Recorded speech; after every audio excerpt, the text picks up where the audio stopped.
जय हिंद साथियों, आज हम आप लोग के लिए एक महत्वपूर्ण क्लास लेकर आए हैं।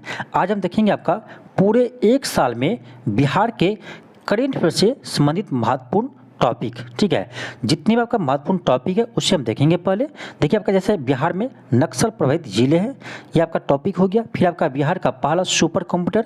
फिर आपका अगला टॉपिक है गया में ब्रह्मयोनी पहाड़ी पर औषधीय पौधे की खोज। तो ये सभी को हम पहले सब्जेक्टिव फॉर्मेट में देखेंगे। उसके बाद आपको हम अगले क्लास में इनसे संबंधित जितने भी आपका ऑब्जेक्टिव क्वेश्चन बनेगा उसे आपको बना करके आपको ऑब्जेक्टिव क्वेश्चन भी करवा देंगे। तो इसको आप देख लीजिए, आपको अलग से बिहार का करेंट अफेयर आपको नहीं पढ़ना पड़ेगा, क्योंकि हम आपको जितने भी सेलेक्टिव आपका टॉपिक है उसे आपको हम एक ही क्लास में करवाने वाले हैं। तो आपको अलग से पढ़ने की ज़रूरत नहीं पड़ेगा। इस क्लास को आप देख लीजिए, आपका बिहार करेंट अफेयर का आपका टेंशन समाप्त हो जाएगा। ऐसे क्लास ये आपका हम लेकर आए हैं। ठीक है, तो चलिए हम आज का क्लास स्टार्ट करते हैं। यदि आप 17वीं बीपीएससी की तैयारी कर रहे हैं तो ये क्लास आपके लिए बहुत ज़रूरी है। तो देखिए, आपका फर्स्ट पॉइंट आपका है कि बिहार में नक्सल प्रभावित जिले। चलिए देखते हैं कि बांका और पश्चिमी चंपारण को हाल ही में केंद्रीय गृह मंत्रालय द्वारा नक्सल मुक्त जिला घोषित किया गया है। तो ध्यान रखना है कि बिहार के बांका और पश्चिमी चंपारण जिला को हाल ही में केंद्रीय गृह मंत्री ने नक्सल मुक्त घोषित किया है, ये तो ध्यान रखना ही है। इसके साथ ही बिहार में अब 8 जिले नक्सल प्रभावित जिले की श्रेणी में आ गए हैं। यानी इसके बाद अभी अब क्या है, तो 8 जिला अभी भी नक्सल प्रभावित जिले हैं। ये कौन कौन से हैं तो ध्यान रखिए, ये आपका है नवादा, औरंगाबाद, गया, जमुई, कैमूर, रोहतास, लखीसराय, मुंगेर। तो इसे आप ध्यान रखिएगा। यदि आपका यहाँ से प्रश्न बनेगा तो ये आपको यहाँ से प्रश्न बन जाएंगे। अब चलिए अगला टॉपिक देखते हैं। अगला टॉपिक आपका है बिहार का पहला सुपर कंप्यूटर परम बुद्ध। तो एक तो आपको ये ध्यान रखना है कि बिहार का पहला सुपर कंप्यूटर कौन सा है, तो ये आपका है परम बुद्ध। अब चलिए देखते हैं थोड़ा डिटेल्स में। पटना स्थित CDAC means centre for development of advance computing ने बिहार का पहला सुपर कंप्यूटर परम बुद्ध विकसित किया है। तो एक चीज आपको ध्यान रखना है कि परम बुद्ध को किसने विकसित किया है, तो पटना स्थित सीडैक ने विकसित किया है। फिर आपका अगला पॉइंट है कि परम बुद्ध आर्टिफिशियल इंटेलिजेंस यानी एआई की शक्ति से लैस एक बेहद आधुनिक कंप्यूटर है और इसका लागत आपका है 4,50,00,000 रुपया है। तो आपके लिए यही आपका 2 पॉइंट इसमें महत्वपूर्ण है। इससे आपको ध्यान रखना है कि बिहार का पहला सुपर कंप्यूटर परम बुद्ध है और इसका विकास किसने किया है, तो पटना स्थित CDAC centre for development and advance computing ने इसका विकास किया है। अब चलिए देखते हैं आपका अगला पॉइंट। अगला आपका टॉपिक है गया में ब्रह्मयोनी पहाड़ी पर औषधीय पौधा का खोज। ये भी आपका महत्वपूर्ण टॉपिक है। देखिए, शोधकर्ताओं की एक टीम ने बिहार के गया में ब्रह्मयोनी पहाड़ी पर औषधीय पौधा की एक श्रृंखला की खोज की है, जिसमें सबसे उल्लेखनीय गुड़मार, ध्यान रखिएगा, गुड़मार जिसका वैज्ञानिक नाम है जिनेमा सिलिब्रेट। ठीक है, इसका वैज्ञानिक नाम है जिनेमा सिलिब्रेट, जिसका उपयोग मधुमेह विरोधी गुणों के लिए किया जाता है। यानी मधुमेह के रोग के उपचार के लिए किया जाता है। ध्यान रखिएगा, इसका नाम क्या है, गुड़मार नाम है। तो ये आपका बहुत ही महत्वपूर्ण टॉपिक है, ध्यान रखिएगा। गुड़मार जिनमोइक एसिड के कारण रक्त शर्करा के स्तर को कम करता है। ठीक है, और वैज्ञानिक और औषधीय अनुसंधान परिषद ने मधुमेह विरोधी दवा BGR-34 विकसित करने के लिए पहले ही गुड़मार का उपयोग किया है। यानी इस दवा से पहले ही वो गुड़मार का उपयोग किया है। तो आपका इसीलिए गुड़मार जो है, जो अभी आपका गया के ब्रह्मयोनी पहाड़ी पर मिला है, ये आपका महत्वपूर्ण है। तो आपके एग्जाम में यहाँ से प्रश्न बन सकता है, तो ध्यान रखिएगा। अब चलिए देखते हैं आपका अगला टॉपिक। अगला टॉपिक आपका है SDG सूचकांक यानी SDG इंडेक्स। ये भी आपका महत्वपूर्ण है। ठीक है, यह सूचकांक का 4था संस्करण है। इसका आदर्श वाक्य है विकसित भारत की ओर सतत प्रगति समावेशी विकास। इस सूचकांक को नीति आयोग द्वारा UNDP के सहयोग से जारी किया है। तो पहली बात आपको ये ध्यान रखना है कि SDG सूचकांक कौन जारी करता है, तो ये आपका नीति आयोग जारी करता है। किसके सहयोग से, तो UNDP के सहयोग से नीति आयोग जारी करता है। सेकेंड पॉइंट आपका है कि राज्यों में प्रथम स्थान 79 अंकों के साथ संयुक्त रूप से उत्तराखंड और केरल को सर्वश्रेष्ठ प्रदर्शन करने वाले राज्य रहे हैं। तो दो बात आपको यहाँ ध्यान रखना है। पहला ये कि यह सूचकांक कौन जारी करता है, तो नीति आयोग यूएनडीपी के सहयोग से जारी करता है। दूसरी बात, इसमें प्रथम स्थान 2024 में किसे मिला है, तो उत्तराखंड और केरल को प्रथम स्थान मिला है। कितने अंकों के साथ, 79 अंकों के साथ। इतना ध्यान रखना है। अब चलिए देखिए बिहार के संदर्भ में क्या कह रहा है। तो देखिए बिहार 57 अंकों के साथ सबसे नीचे पायदान पर है और झारखंड 62 अंकों के साथ दूसरे सबसे नीचे पायदान पर है। यानी सबसे लास्ट में बिहार है और उनसे थोड़ा ऊपर आपका क्या है, झारखंड है। ठीक है, तो इसे ध्यान रखना है कि आपका एसडीजी इंडेक्स में बिहार का अंतिम स्थान मिला है। कितने अंकों के साथ, 57 अंकों के साथ। सेकेंड बात आपका है कि बिहार को परफॉर्मर श्रेणी में रखा गया है। ठीक है, बाकी आपका इसमें देखा जाए तो ये तो आपका इम्पोर्टेंट था। इसमें आपका बाकी देख सकते हैं कि बिहार के मातृ मृत्यु दर इसमें कितना बताया है, 118 बताया है और बिहार का जीवन प्रत्याशा 69.5 वर्ष बताया है। तो ये आपका दो इम्पोर्टेंट यहाँ से है, बाकी आपके एग्जाम के लिए इम्पोर्टेंट नहीं है, इसे आप छोड़ सकते हैं। तो ध्यान रखिएगा जितने को हम आपको यानी हाईलाइट किए हैं ये आपके लिए ज़्यादा इम्पोर्टेंट है। अगला टॉपिक आपका है राष्ट्रीय बहुआयामी गरीबी सूचकांक, यानी राष्ट्रीय बहुआयामी गरीबी रिपोर्ट 2023 है और ये भी रिपोर्ट आपका नीति आयोग ही जारी करते हैं। नीति आयोग ने राष्ट्रीय एमपीआई का दूसरा संस्करण जुलाई 2023 में जारी किया है। पहले तो ये ध्यान रखना है कि राष्ट्रीय बहुआयामी गरीबी सूचकांक कौन जारी करता है, तो नीति आयोग जारी करता है। सेकेंड बात है यह रिपोर्ट राष्ट्रीय पारिवारिक स्वास्थ्य सर्वेक्षण 5 यानी 2019-21 के आधार पर तैयार की गई है। अब यहाँ से आपका इम्पोर्टेंट पॉइंट निकलता है, ध्यान रखिएगा। नीति आयोग द्वारा बहुआयामी गरीबी पर जारी रिपोर्ट के अनुसार पिछले 9 वर्षों में इसका रेंज ध्यान रखिएगा कब से कब, तो 2013-14 से 2022-23 में 2013-14 से 2022-23 में 3.77 करोड़ लोग गरीब से बाहर आए हैं। ठीक है, तो ध्यान रखना आपको है कि नीति आयोग रिपोर्ट के अनुसार, ठीक है, पिछले 9 वर्षों में आपका 3.77 करोड़ लोग गरीब से बाहर आए हैं, गरीबी से बाहर आए हैं। और ये किसका, ये आपका बिहार के बारे में बता रहे हैं। ठीक है, ये आपका बिहार के बारे में बता रहा है कि पिछले 9 वर्षों में बिहार से आपका 3.77 करोड़ लोगों गरीब से बाहर निकले हैं। ठीक है, इसे देख लीजिए। अब चलिए देखते हैं आपका अगला पॉइंट। अगला पॉइंट आपका है कि वर्ष 2013-14 में 56.34 आबादी, जबकि 2022-23 तक गरीबी का प्रतिशत कम होकर 26.59% रह गया है। अगला पॉइंट आपका है कि सबसे ज़्यादा गरीबी घटने के मामले में आपका उत्तर प्रदेश के बाद बिहार, मध्य प्रदेश और राजस्थान का स्थान आता है। यहाँ तो आपको क्या ध्यान रखना है, पहली बात कि इस रिपोर्ट में आपको बताया गया है कि सबसे अधिक गरीबी रेखा से बाहर किस राज्य ने निकाला है, तब का है उत्तर प्रदेश। उत्तर प्रदेश का पिछले 9 वर्षों में, ध्यान रखिएगा, पिछले 9 वर्षों में 5.94 करोड़ लोगों बाहर निकला है गरीबी से। दूसरे स्थान पर का है बिहार। ठीक है, तो बिहार आपको बता चुके हैं पहले, 3.77 करोड़ लोग गरीबी से बाहर निकले हैं। थर्ड स्थान आपका आता है एमपी, मध्य प्रदेश। तो मध्य प्रदेश आप देख सकते हैं कि 2.30 करोड़ लोग बाहर निकले हैं। और फोर्थ आपका है राजस्थान, और राजस्थान से आपका 1.87 करोड़ लोग गरीबी से बाहर निकले हैं। और ये आपका नीति आयोग का रिपोर्ट है, इसलिए आपका महत्वपूर्ण है। तो क्रम में देखा जाए तो आपका यूपी, उसके बाद बिहार, फिर मध्य प्रदेश, फिर राजस्थान, और इसका वैल्यू भी ध्यान रखिएगा।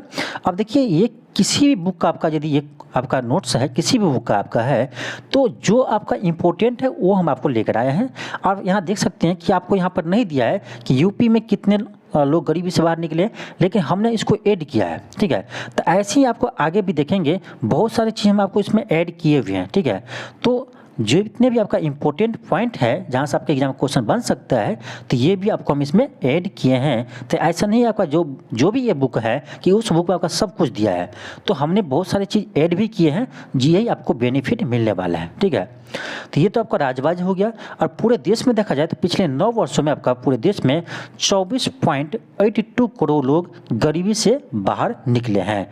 तो इससे भी ध्यान रखना है और राज्य के अनुसार भी ध्यान रखना है। ठीक है, बिहार का दूसरा स्थान है गरीबी से बाहर निकलने में, ठीक है, ध्यान रखिएगा। तो यहाँ से प्रश्न मुझे लगता है आपका 17वीं बीपीएससी में अच्छा प्रश्न बन सकता है, ठीक है, बहुत अच्छा प्रश्न यहाँ से आपका बन सकता है।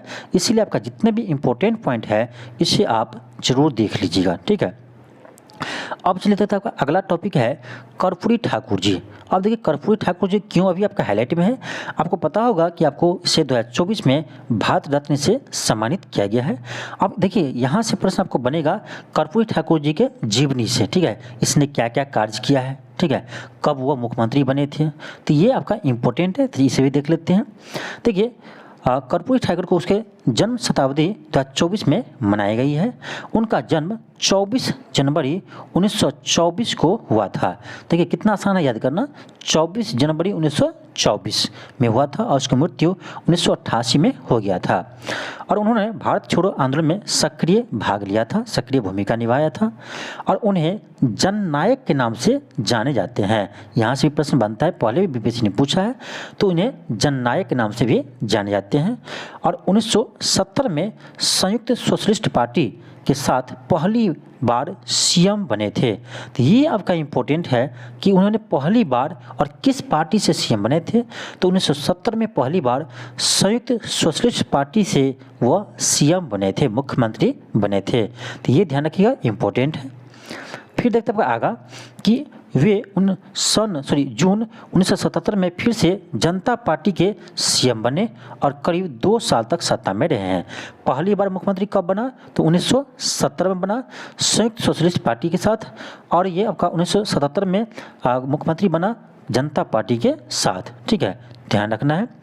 अगला आपका है कि उन्होंने 1978 में मुंगेरी लाल आयोग की रिपोर्ट को लागू किया। बहुत ही महत्वपूर्ण है, ये ध्यान रखिएगा कि 1978 में मुंगेरी लाल आयोग का रिपोर्ट को लागू किया, जिसमें पिछड़े वर्गों को आरक्षण देने की सिफारिश की थी।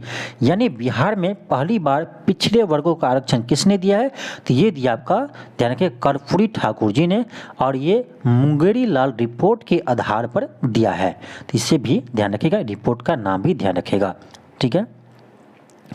फिर आपका है कि उनके मुख्यमंत्री काल में स्वतंत्र भारत की पहली बार आरक्षण प्रणाली में उपवर्गीकरण शुरू किया गया था। ये भी ध्यान रखना है कि पहली बार आपका आरक्षण प्रणाली में उपवर्गीकरण भी उसी के मुख्यमंत्री काल में किया गया था।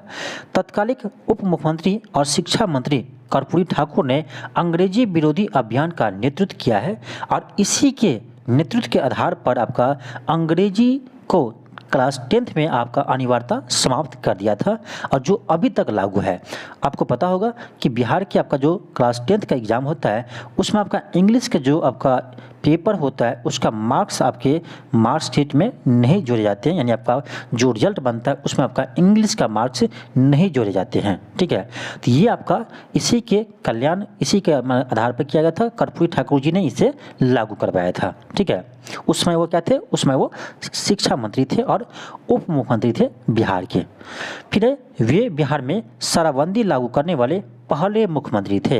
ये भी ध्यान रखना है कि कर्पूरी ठाकुर जी बिहार में शराबबंदी लागू करने वाले पहले मुख्यमंत्री थे और उन्हें मरणोपरांत 2024 में आपको भारत रत्न से सम्मानित किया गया है, और ये भारत रत्न पाने वाले भारत के 49वें व्यक्ति बने हैं। ये भी ध्यान रखना है। तो यहाँ से अब आपको कर्पूरी ठाकुर जी से कोई भी प्रश्न आपको यहाँ से पूछा जाता है तो मुझे लगता है आपको बन जाएगा, ठीक है। इससे आपका डिटेल्स अब क्या पड़िएगा, ठीक है। तो जितने भी आपका डिटेल्स था ये आपको मैं बता दिए हैं, तो इसे आप ध्यान रखिएगा। अब चलिए देखते हैं आपका अगला टॉपिक। अगला टॉपिक आपका है कि केंद्रीय बजट 2024-25। केंद्रीय बजट 2024-25 बिहार के लिए कुछ महत्वपूर्ण घोषणाएं, यानी केंद्रीय बजट 2024-25 में बिहार के लिए क्या घोषणा किया गया है उनके बारे में हम लोग देखेंगे। यहाँ से भी प्रश्न बन सकता है, बहुत इंपॉर्टेंट टॉपिक है। पहला पॉइंट आपका है कि पटना पूर्णिया एक्सप्रेस वे, बक्सर भागलपुर ये भी एक्सप्रेस पे ही है, ठीक है। और बोधगया, राजगीर, वैशाली, दरभंगा और बक्सर में गंगा नदी पर 26,000 रुपये की लागत से एक अतिरिक्त 2 लेन पुल बनेगा। ये आपको ध्यान रखना है कि बिहार में सड़क के निर्माण के लिए आपका सड़क में आपको सारा चीज़ इंक्लूड करती हैं, एक्सप्रेस पे भी और पुल भी। उसमें आपका टोटल 26,000 करोड़ रुपया आवंटित किया है बिहार के लिए, इससे आपको ध्यान रखना है। फिर आपका अगला पॉइंट है कि गया गया अमृतसर कोलकाता कॉरिडोर, गया अमृतसर कोलकाता कॉरिडोर पर एक औद्योगिक नोड बनेगा। यानी गया में आपका अमृतसर कोलकाता कॉरिडोर पर एक आपका औद्योगिक केंद्र स्थापित होगा, इससे भी ध्यान रखिएगा। फिर आपका अगला पॉइंट क्या है कि बिहार, झारखंड, पश्चिम बंगाल, उड़ीसा, आंध्र प्रदेश के मिलाकर सर्वांगीण विकास के लिए पूर्वोदय योजना की योजना बनाई जाएगी। ये आपका इम्पोर्टेंट है, ठीक है। आपसे प्रश्न यहाँ से बन सकता है कि पूर्वोदय योजना में कौन कौन से राज्य शामिल हैं, तो ये आपका होगा बिहार, झारखंड, पश्चिम बंगाल, उड़ीसा, आंध्र प्रदेश, ठीक है। तो ये आपका 5 राज्य है जिसके मिलाकर पूर्वोदय योजना शुरू किया जाएगा इसके विकास के लिए, ठीक है। फिर आपका अगला पॉइंट है कि केंद्र सरकार बिहार में नालंदा राजगीर कॉरिडोर सहित नालंदा को पर्यटन स्थल के रूप में बढ़ावा देगी। फिर आपका है कि राजगीर जैन मंदिर स्थल के लिए विशेष धनराशि निर्धारित की जाएगी। फिर आपका अगला पॉइंट जो इम्पोर्टेंट ये देखिए कि विष्णुपद और महाबोधि मंदिर के कॉरिडोर का विकास काशी विश्वनाथ मंदिर के अनुरूप किया जाएगा। यानी काशी विश्वनाथ मंदिर कॉरिडोर के आधार पर आपका बिहार के विष्णुपद और महाबोधि मंदिर का विकास किया जाएगा। सबसे इम्पोर्टेंट यह है कि पीरपौंती भागलपुर में, यहाँ थोड़ा सा मिस्टेक है, भागलपुर होगा, पीरपौंती भागलपुर में 2400 मेगावाट का नया बिजली संयंत्र स्थापित किया जाएगा और सहित बिजली संयंत्रों पर 21,400 रुपये की लागत आएगी। यानी पीरपौंती में आपका बिजली संयंत्र स्थापित करने के लिए भारत सरकार ने इस बजट में 21,400 करोड़ रुपये का आवंटन किया गया है। तो आपको ये इम्पोर्टेंट पॉइंट है, यहाँ से प्रश्न बन सकता है कि बिहार में कहाँ पर बिजली संयंत्र स्थापित करने के लिए 21,400 करोड़ रुपये का आवंटन किया है, तो ये आपका बनेगा भागलपुर के पीरपौंती में, ठीक है, ध्यान रखिएगा। फिर आपका अगला पॉइंट है कि केंद्र सरकार बाढ़ से निपटने के लिए बिहार राज्य को 11,500 रुपये का उपलब्ध कराएगी। तो ये आपका सभी इम्पोर्टेंट पॉइंट है। तो यहाँ से आपका कोई भी प्रश्न बनता है, ठीक है, केंद्रीय बजट बिहार के लिए, तो केंद्रीय बजट में बिहार के लिए क्या किया गया, यहाँ से यदि आपका प्रश्न बनता है तो मुझे लगता है आपका ये सफिशिएंट है, ठीक है।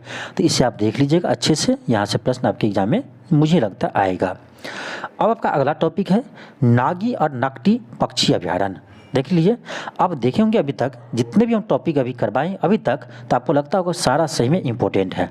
देखिए एक चीज़ आपको बताते हैं, मार्केट में बुक की कमी नहीं है, ये भी किसी का बुक ही है, किसी भी पब्लिकेशन को ये भी किसी का बुक है, तो मार्केट में आपका बुक की कमी नहीं है। लेकिन कौन सा बुक पढ़े और ये बुक में क्या पढ़े, ऐसा नहीं कि पूरा बुक आपको पढ़ना है, क्या पढ़े ये आपका इम्पोर्टेंट है। पूरे बुक आप पढ़ेंगे तो मुझे लगता है कुछ भी आपको याद नहीं रहेगा, क्योंकि जो कोई भी आपका पब्लिकेशन का बुक होता है, चाहे बिहार का करेंट हो, चाहे इंटरनेशनल हो, चाहे नेशनल हो, उसमें सब चीज़ आपको पढ़ने की ज़रूरत नहीं होता है, सभी पढ़ने के लिए नहीं होता है। तो ये आपके विवेक पर डिपेंड करता है, आपके एक्सपीरियंस पर डिपेंड करता है कि कौन सा चीज़ पढ़े, कहाँ से प्रश्न आएगा, ठीक है। तो ये आइडिया हम आपको बताएंगे, ये आपको सोचने की ज़रूरत नहीं है। तो जितने भी हम टॉपिक लेकर आए हैं आप देखिए, आपको लगेगा सही में यहाँ से प्रश्न आ सकता है, ये सभी आपका हाईलाइटेड टॉपिक है, ठीक है। तो ये रहता तो हम किसी बुक को पूरे करवा देते हैं, ठीक है, शुरू से अंत तक, ऐसा हम नहीं करवाते हैं, ठीक है। क्योंकि देखिए ये पहचानना सबकी बस की बात नहीं है कि कौन सा एग्ज़ाम के लिए महत्वपूर्ण है। जिस दिन आप ये पहचान जाएंगे कि कौन सा एग्ज़ाम के लिए महत्वपूर्ण है, कौन पढ़ना चाहिए, कौन चीज़ नहीं पढ़ना चाहिए, उसी दिन आपका सिलेक्शन हो जाएगा, ये गारंटी है, ठीक है। तो यही तो बहुत सारे स्टूडेंट को नहीं आता है, इसीलिए टीचर होता है, ठीक है। टीचर कुछ नहीं होता, आपको गाइड करते हैं, रास्ता दिखाते हैं, ठीक है, वही हम आपको रास्ता दिखा रहे हैं, ठीक है। तो चलिए इसको भी देख लेते हैं। नागी और नकटी पक्षी अभयारण्य ये क्यों महत्वपूर्ण है, क्यों चर्चा में है, ठीक है। तो चलिए देखते हैं। विश्व पर्यावरण दिवस 5 जून पर बिहार के जमुई जिला में स्थित नागी पक्षी अभयारण्य और नकटी पक्षी अभयारण्य, ये दोनों अलग अलग है, ध्यान रखिएगा, एक ही नहीं है। नागी पक्षी अभयारण्य अलग है, नकटी पक्षी अभयारण्य अलग है, दोनों जमुई जिला में है, ठीक है। उन दोनों को रामसर स्थल में शामिल किया गया है। कब घोषणा किया है, तो विश्व पर्यावरण दिवस 5 जून को घोषणा किया है, ठीक है। इससे भी डेट को भी ध्यान रखिएगा। और इन नए स्थलों के साथ बिहार में अब 3 रामसर स्थल हो गया है। ठीक है, अब यहाँ देखिए, यहाँ पर एक चीज़ नहीं दिया है कि पहला रामसर स्थल कौन है, तो हमने यहाँ पर ऐड आपको कर दी है। ठीक है, तो आपको जो क्लास करवा रहे हैं ना उसको समझिए, इंपॉर्टेंस समझिए। जो आपको बुक में दिया वो तो आपको कहीं भी मिल जाएगा, लेकिन जो हम आपको एक्स्ट्रा चीज़ बताते जा रहे हैं यही तो आपको फ़ायदा आप एग्जाम में दिलाएगा। ठीक है, तो ये देखिए, ये होता है एक पढ़ने का तरीका भी। हो सकता है कि जो इसमें अंडरलाइन किया हुआ है ये आपको ख़राब लगता होगा, बहुत सारे स्टूडेंट को हो सकता है कि ख़राब लगता होगा कि ये बेकार लग रहा है दिखने में, पूरे साफ साफ नहीं है। तो ध्यान रखना, जब तक आपका जो बुक है वो साफ रहेगा ना तो आपका दिमाग भी साफ ही रहेगा। ठीक है, यानी क्या, आपके दिमाग में कुछ नहीं जाएगा, साफ ही रहेगा। मतलब है जो बुक पर पेन नहीं चलाता है, बुक पर लिखना नहीं चाहता है, लगता है उसको गंदा होता है, तो समझिएगा आपका दिमाग भी उसी तरह से साफ रहेगा जैसे आपका बुक साफ रहेगा। ठीक है, तो जितना भी आप अंडरलाइन करते हैं उतना आपको ध्यान रहता है। ठीक है, आप हाईलाइट करते हैं तो इससे भी ध्यान रहता है। तो ये मेरा पढ़ने का तरीका है। ठीक है, ये जो है ये हमने पढ़े हैं, उसको अच्छे से नोट्स बनाए हैं, तो ये पढ़ने का तरीका मेरा है। यदि आपको इसमें ख़राब लगता होगा उसके लिए क्षमा चाहते हैं, लेकिन हम आपको ऐसे ही करवाएंगे। ठीक है, अगला कहाँ थे हम, यहाँ थे आपका कि इन स्थलों के साथ बिहार में 3 रामसर स्थल हो गया है। ठीक है, तो पहला कौन था, तो पहला था आपका कांवड़ झील जो आपका बेगूसराय में है, और इन्हें आपका 2020 में रामसर स्थल में शामिल किया गया था। तो ये भी आपको हम यहाँ बता दिए जो आपका इस बुक में नहीं दिया था। ठीक है, आगे है कि नए नामित रामसर स्थल जमुई जिले के झाझा वन रेंज में मानव निर्मित जलाशय है। अब देखिए इंपॉर्टेंट क्या है, तो ये आपका इंपॉर्टेंट है कि पहली बात ये आपका जमुई जिले में कहाँ पर है, तो ये आपका झाझा वन रेंज में है। ठीक है, और ये कैसा है, तो ये आपका मानव निर्मित जलाशय है, प्राकृतिक नहीं है, मानव निर्मित है, यानी मानव द्वारा इसे बनाया गया है।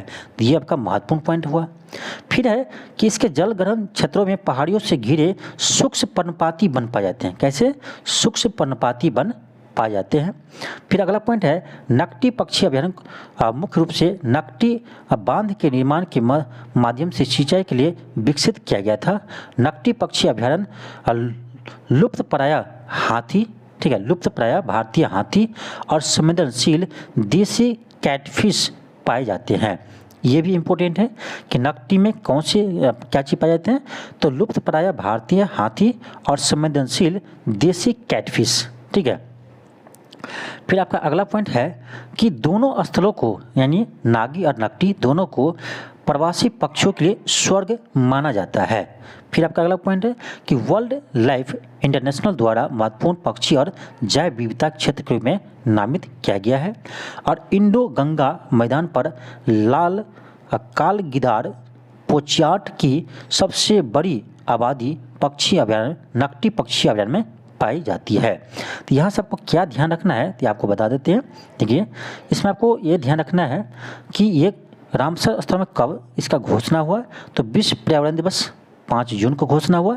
ये किस जिला में है, तो जमुई जिला में। ठीक है, तीसरी बात, अभी तक कितने रामसर स्थल है, तो 3 रामसर स्थल है। तो बिहार का पहला रामसर स्थल कौन सा है, तो ये आपका कांवड़ झील बेगूसराय में, जिसे 2020 में रामसर स्थल में शामिल किया गया था। और वहाँ पर वन, और ये कैसा है, तो ये आपका मानव निर्मित जलाशय है। ठीक है, कहाँ पर है, तो जमुई के झाझा वन रेंज में स्थित है। वन कैसे है वहाँ पर, तो सूक्ष्म पर्णपाती वन है। ठीक है, तो ये आपका महत्वपूर्ण पॉइंट है। ठीक है, यहीं से प्रश्न आपका बनेगा। अगला टॉपिक आपका है बिहार के 2 शिक्षकों को राष्ट्रीय शिक्षक पुरस्कार। ठीक है, चलिए देखते हैं। आपका फर्स्ट पॉइंट आपका है कि बिहार के 2 शिक्षक को वर्ष 2024 के लिए राष्ट्रीय शिक्षक पुरस्कार से सम्मानित किया गया है। ईयर ध्यान रखिएगा, 2024 में बात कर रहे हैं, तो 2024 में 2 शिक्षक को राष्ट्रीय पुरस्कार मिला है बिहार से। ठीक है, अब देखते हैं कौन कौन से है। तो ये आपका है मधुबनी जिला के शिव गंगा बालिका +2 स्कूल की शिक्षिका डॉक्टर मीनाक्षी कुमारी। तो ध्यान रखना है किसे मिला है, तो डॉक्टर मीनाक्षी कुमारी को। और किस जिला से संबंधित है, ये मधुबनी जिला से संबंधित है। दूसरी आपका कैमूर जिले के तहरानी न्यू प्राथमिक स्कूल के प्रभारी प्रधानाध्यापक सिकंदर कुमार सुमन को मिला है। इतना ही ध्यान रखिए कि सिकंदर कुमार सुमन को मिला है और ये किस जिला से संबंधित है, तो कैमूर जिला से संबंधित है। तो 2 को मिला है, मीनाक्षी कुमारी मधुबनी जिला से है और सिकंदर कुमार सुमन ये कैमूर जिला से है। बस इतना ही आपको ध्यान रखना है, ठीक है। ये कब दिया है, तो 5 सितंबर को दिया है, शिक्षक दिवस पर, राष्ट्रीय शिक्षक दिवस के अवसर पर ये प्रदान किया है आपका। अब देखते हैं आपका अगला टॉपिक अब क्या है। अगला टॉपिक आपका है कि बिहार में राष्ट्रीय राजमार्ग NH, ठीक है, बिहार में राष्ट्रीय राजमार्ग, यहाँ से प्रश्न आता है। बिहार आर्थिक सर्वेक्षण 2023-24 के अनुसार बिहार में राष्ट्रीय NH की कुल लंबाई 5,977 किलोमीटर है। ऐसे प्रश्न आपका बीपीएससी में पहले भी आया हुआ है, तो यहाँ से आपका मिक्स करके आपका क्वेश्चन पूछा जा सकता है, ठीक है। तो ध्यान रखिएगा, अभी आपका आर्थिक सर्वेक्षण 23-24 के अनुसार बिहार में कुल NH की लंबाई 5,977 किलोमीटर है। इस डाटा को ध्यान रखिए। अगला पॉइंट है कि देश में कुल राष्ट्रीय राजमार्गों में बिहार की हिस्सेदारी केवल 4.04% है। यानी पूरे देश में देखा जाए तो बिहार में NH में आपका बिहार का हिस्सा जो है वो आपका केवल 4% है, लगभग कह सकते हैं 4.04%। फिर आपका है बिहार में प्रति 1 लाख आबादी पर केवल 4.54 किलोमीटर है, ठीक है। यानी प्रति 1 लाख आबादी बिहार में देखा जाए प्रति 1 लाख आबादी पर तो आपका 4.5 किलोमीटर आपका सड़क की लंबाई है, राष्ट्रीय राजमार्ग NH की बात करें, ठीक है। और राष्ट्रीय औसत प्रति 1 लाख आबादी पर 10.9 किलोमीटर है और महाराष्ट्र में देश में सबसे अधिक राष्ट्रीय राजमार्ग है। तो ये आपका ये 4 पॉइंट आपका महत्वपूर्ण है, इसे आप ध्यान रखिएगा, ठीक है। तो सबसे अधिक आपका NH कहाँ पर है, महाराष्ट्र में है। बिहार में इसको कुल लंबाई कितना है, तो 5,977 किलोमीटर है। पूरे देश के हिस्सा में बिहार का कितना हिस्सा है, केवल आपका 4% हिस्सा है, ठीक है, इसे देख लीजिएगा। अगला टॉपिक आपका है कि बिहार की पहली खेल अकादमी यानी खेल विश्वविद्यालय, ये भी आपका महत्वपूर्ण टॉपिक है। मुख्यमंत्री नीतीश कुमार ने 29 अगस्त को यानी राष्ट्रीय खेल दिवस के अवसर पर राजगीर में राज्य खेल अकादमी और नालंदा में बिहार खेल विश्वविद्यालय का उद्घाटन किया है। इससे आपको ध्यान रखना है कि आपका खेल अकादमी कहाँ पर उद्घाटन किया है, राजगीर में, और नालंदा में आपका बिहार खेल विश्वविद्यालय का उद्घाटन किया है। 740 करोड़ की लागत है, लागत नहीं मुझे लगता पूछेगा, ठीक है। अंतर्राष्ट्रीय खेल परिसर 24 खेले विधाओं के एक साथ परीक्षण का स्थान होगा, यानी 24 खेल का विद्याओं का प्रशिक्षण एक साथ दिया जाएगा 24 खेल में। फिर आपका इसका परिसर एक मुख्य क्रिकेट स्टेडियम के साथ साथ 8 छोटे छोटे स्टेडियम, विश्व स्तरीय खेल पुस्तकालय और विभिन्न खेलों के लिए प्रशिक्षण केंद्र शामिल है। तो ये आपका इम्पोर्टेंट है, इसे देख लीजिएगा। और इसे ध्यान दें, बिहार ने जुलाई 2021 में बिहार खेल विश्वविद्यालय की स्थापना की मंजूरी दी थी, ठीक है। IPS रविंद्रन शंकरन राज खेल अकादमी का पहला निदेशक बनाया गया है और पूर्व IPS रजनीकांत को बिहार खेल निदेशालय का रजिस्ट्रार बनाया गया है। अब देखते हैं आपका अगला टॉपिक आपका है गोदावरी दत्त। ये क्यों इंपॉर्टेंट है, क्योंकि हाल ही में इनका निधन हो गया है, ठीक है। तो यहाँ से प्रश्न आपको बनेगा, ठीक है। आपको याद होगा कि बीपीएससी हमेशा आपको ऐसे प्रश्न पूछते हैं जिसका आपका बिहार के जो व्यक्तित्व इंपॉर्टेंट होते हैं वहाँ से आपका इसका निधन हो जाते हैं, तो वहाँ से प्रश्न आपके एग्जाम में पूछे जाते हैं, ठीक है। तो ये आपका इंपॉर्टेंट है, यहाँ से प्रश्न आपके आएंगे, ठीक है। चलिए देख लेते हैं। तो मिथिला पेंटिंग के मास्टर मानी जाने वाली गोदावरी दत्त का लंबी बीमारी के कारण निधन हो गया। अब देखिए ये किस क्षेत्र से संबंधित है, तो मिथिला पेंटिंग के मास्टर माने जाने वाली, ठीक है। तो ध्यान रखिएगा। और पहली बात ध्यान रखिएगा, ये आपका दरभंगा से संबंधित है, ठीक है, दरभंगा से संबंधित है, इसे आप ध्यान रखिएगा। और देखिए 1973 में से बिहार शिल्प पुरस्कार प्रदान किया गया है, ठीक है। देखिए ये आपको एक्स्ट्रा फैक्ट इसमें ऐड किए हैं, ठीक है। ये आपका जो बुक है इस बुक में नहीं दिया है, लेकिन हमने आपको एक्स्ट्रा इसमें ऐड किए हैं कि 1973 में से बिहार शिल्प पुरस्कार से सम्मानित किया गया है और 2019 में इसे पद्म श्री पुरस्कार से सम्मानित किया गया है, ठीक है। इसको आपको ध्यान रखना है। और उसकी पेंटिंग जापान के मिथिला संग्रहालय में प्रदर्शित है, यानी उसकी पेंटिंग जापान के मिथिला संग्रहालय में भी प्रदर्शित किया गया था।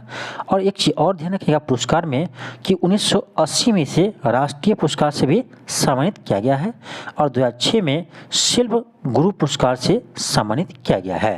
तो देखिए यहाँ से जो प्रश्न बनता है आपको, यही आपका पुरस्कार से ही प्रश्न पूछे जाते हैं, ठीक है। जैसे आपका प्रश्न ऐसे बनेगा कि हाल ही में गोदावरी दत्त का निधन हो गया, ये बिहार के दरभंगा जिला से संबंधित है। अब इसके बारे में आपका निम्नलिखित कथनों में कौन सा कथन सही है, ठीक है। अब इसमें आपका दे देगा कि इन्हें 1973 में बिहार शिल्प पुरस्कार से सम्मानित किया गया है, 2019 में पद्म श्री पुरस्कार से सम्मानित किया गया है, 1980 में राष्ट्रीय पुरस्कार से सम्मानित किया गया है और 2006 में शिल्प गुरु पुरस्कार से सम्मानित किया गया था। तो यहीं से प्रश्न आपके एग्जाम में बनेंगे पुरस्कार से, तो इससे आप ध्यान रखिएगा, ठीक है, बहुत ही इंपॉर्टेंट है। अब आपका आगे देखते हैं। आगे आपका है कि बिहार के इको टूरिज्म कैंप में बांका को शामिल किया गया है, तो बांका अब राज्य के इको टूरिज्म कैंप में शामिल होगा। अब देखिए आपका अगला टॉपिक जो है ये आपका महत्वपूर्ण है, ठीक है। चलिए आपको दिखाते हैं क्यों महत्वपूर्ण है। तो अनुच्छेद 341 क्यों महत्वपूर्ण है, तो देखिए सुप्रीम कोर्ट ने बिहार राज्य की 2015 की अधिसूचना को रद्द कर दिया है, जिसके तहत अत्यंत पिछड़ा वर्ग ईबीसी से ताती तत्वा जाति को हटाकर अनुसूचित जाति यानी एससी के सूची में पान शाबाशी जाति के साथ मिला दिया गया था। तो देखिए जो बिहार सरकार ने 2015 में, ध्यान रखिएगा इस भी ध्यान रखिएगा, 2015 में ताती तत्वा को ईबीसी से हटा करके उसे आपका एससी में यानी अनुसूचित जाति में के समूह में पान शाबाशी जाति में शामिल कर दिया था और इसे आपका सुप्रीम कोर्ट ने रद्द कर दिया, ठीक है। सुप्रीम कोर्ट ने इसे रद्द कर दिया और क्या कहा, देखिए क्या कहा। सुप्रीम कोर्ट ने कहा कि राज्य सरकार के पास संविधान के अनुच्छेद 341 के तहत प्रकाशित अनुसूचित जातियों की सूची में छेड़छाड़ करने का कोई क्षमता या अधिकार नहीं है। सुप्रीम कोर्ट ने यह कहा कि कोई भी राज्य सरकार अनुच्छेद 341 के तहत जो आपका अनुसूचित जातियों की सूची है उसमें कोई छेड़छाड़ नहीं कर सकते हैं। फिर क्या आपका कि अनुच्छेद 341 के खंड 1 के तहत अधिसूचना के तहत निर्देशित अनुसूचित जातियों की सूची को केवल संसद द्वारा बनाए गए कानून द्वारा संशोधित या बदला जा सकता है। यानी ये कहा कि 341 अनुच्छेद के तहत जिस अनुसूचित जाति यानी एससी में जो सूची शामिल है उसमें संशोधन करने का केवल अधिकार किसको है, तो संसद को है। ये राज्य सरकार को ये अधिकार नहीं है, ये बात आपका सुप्रीम कोर्ट ने कहा है। सुप्रीम कोर्ट क्या कहेंगे ये आपका संविधान में भी लिखा हुआ है अनुच्छेद 341 में, ठीक है। और देखिए न तो केंद्र सरकार और न ही राष्ट्रपति कोई संशोधन कर सकता है। देखिए केंद्र सरकार क्यों नहीं कर सकते, केंद्र सरकार कोई अधिसूचना लाकर नहीं कर सकते हैं, लेकिन संसद के द्वारा बनाए गए कानून के द्वारा उसे बदल सकते हैं, ठीक है, परिवर्तन कर सकते हैं। राष्ट्रपति भी उसमें संशोधन नहीं कर सकते हैं, ठीक है, अधिसूचना के द्वारा, इसी को ध्यान रखना है। तो अब देखिए चलिए देख लेते हैं कि 341 अनुच्छेद में ऐसा है क्या। तो देखिए ये आपको यहाँ नहीं दिया है लेकिन हमने इसमें आपको ऐड किया हुआ है, ठीक है। क्या है 341 में, तो अनुच्छेद 341 में है कि राष्ट्रपति राज्यपाल से परामर्श के बाद सार्वजनिक अधिसूचना के द्वारा किसी भी जाति को अनुसूचित जाति या जनजाति घोषित कर सकते हैं। ये आपका किसमें है, अनुच्छेद 341 में कहा गया है।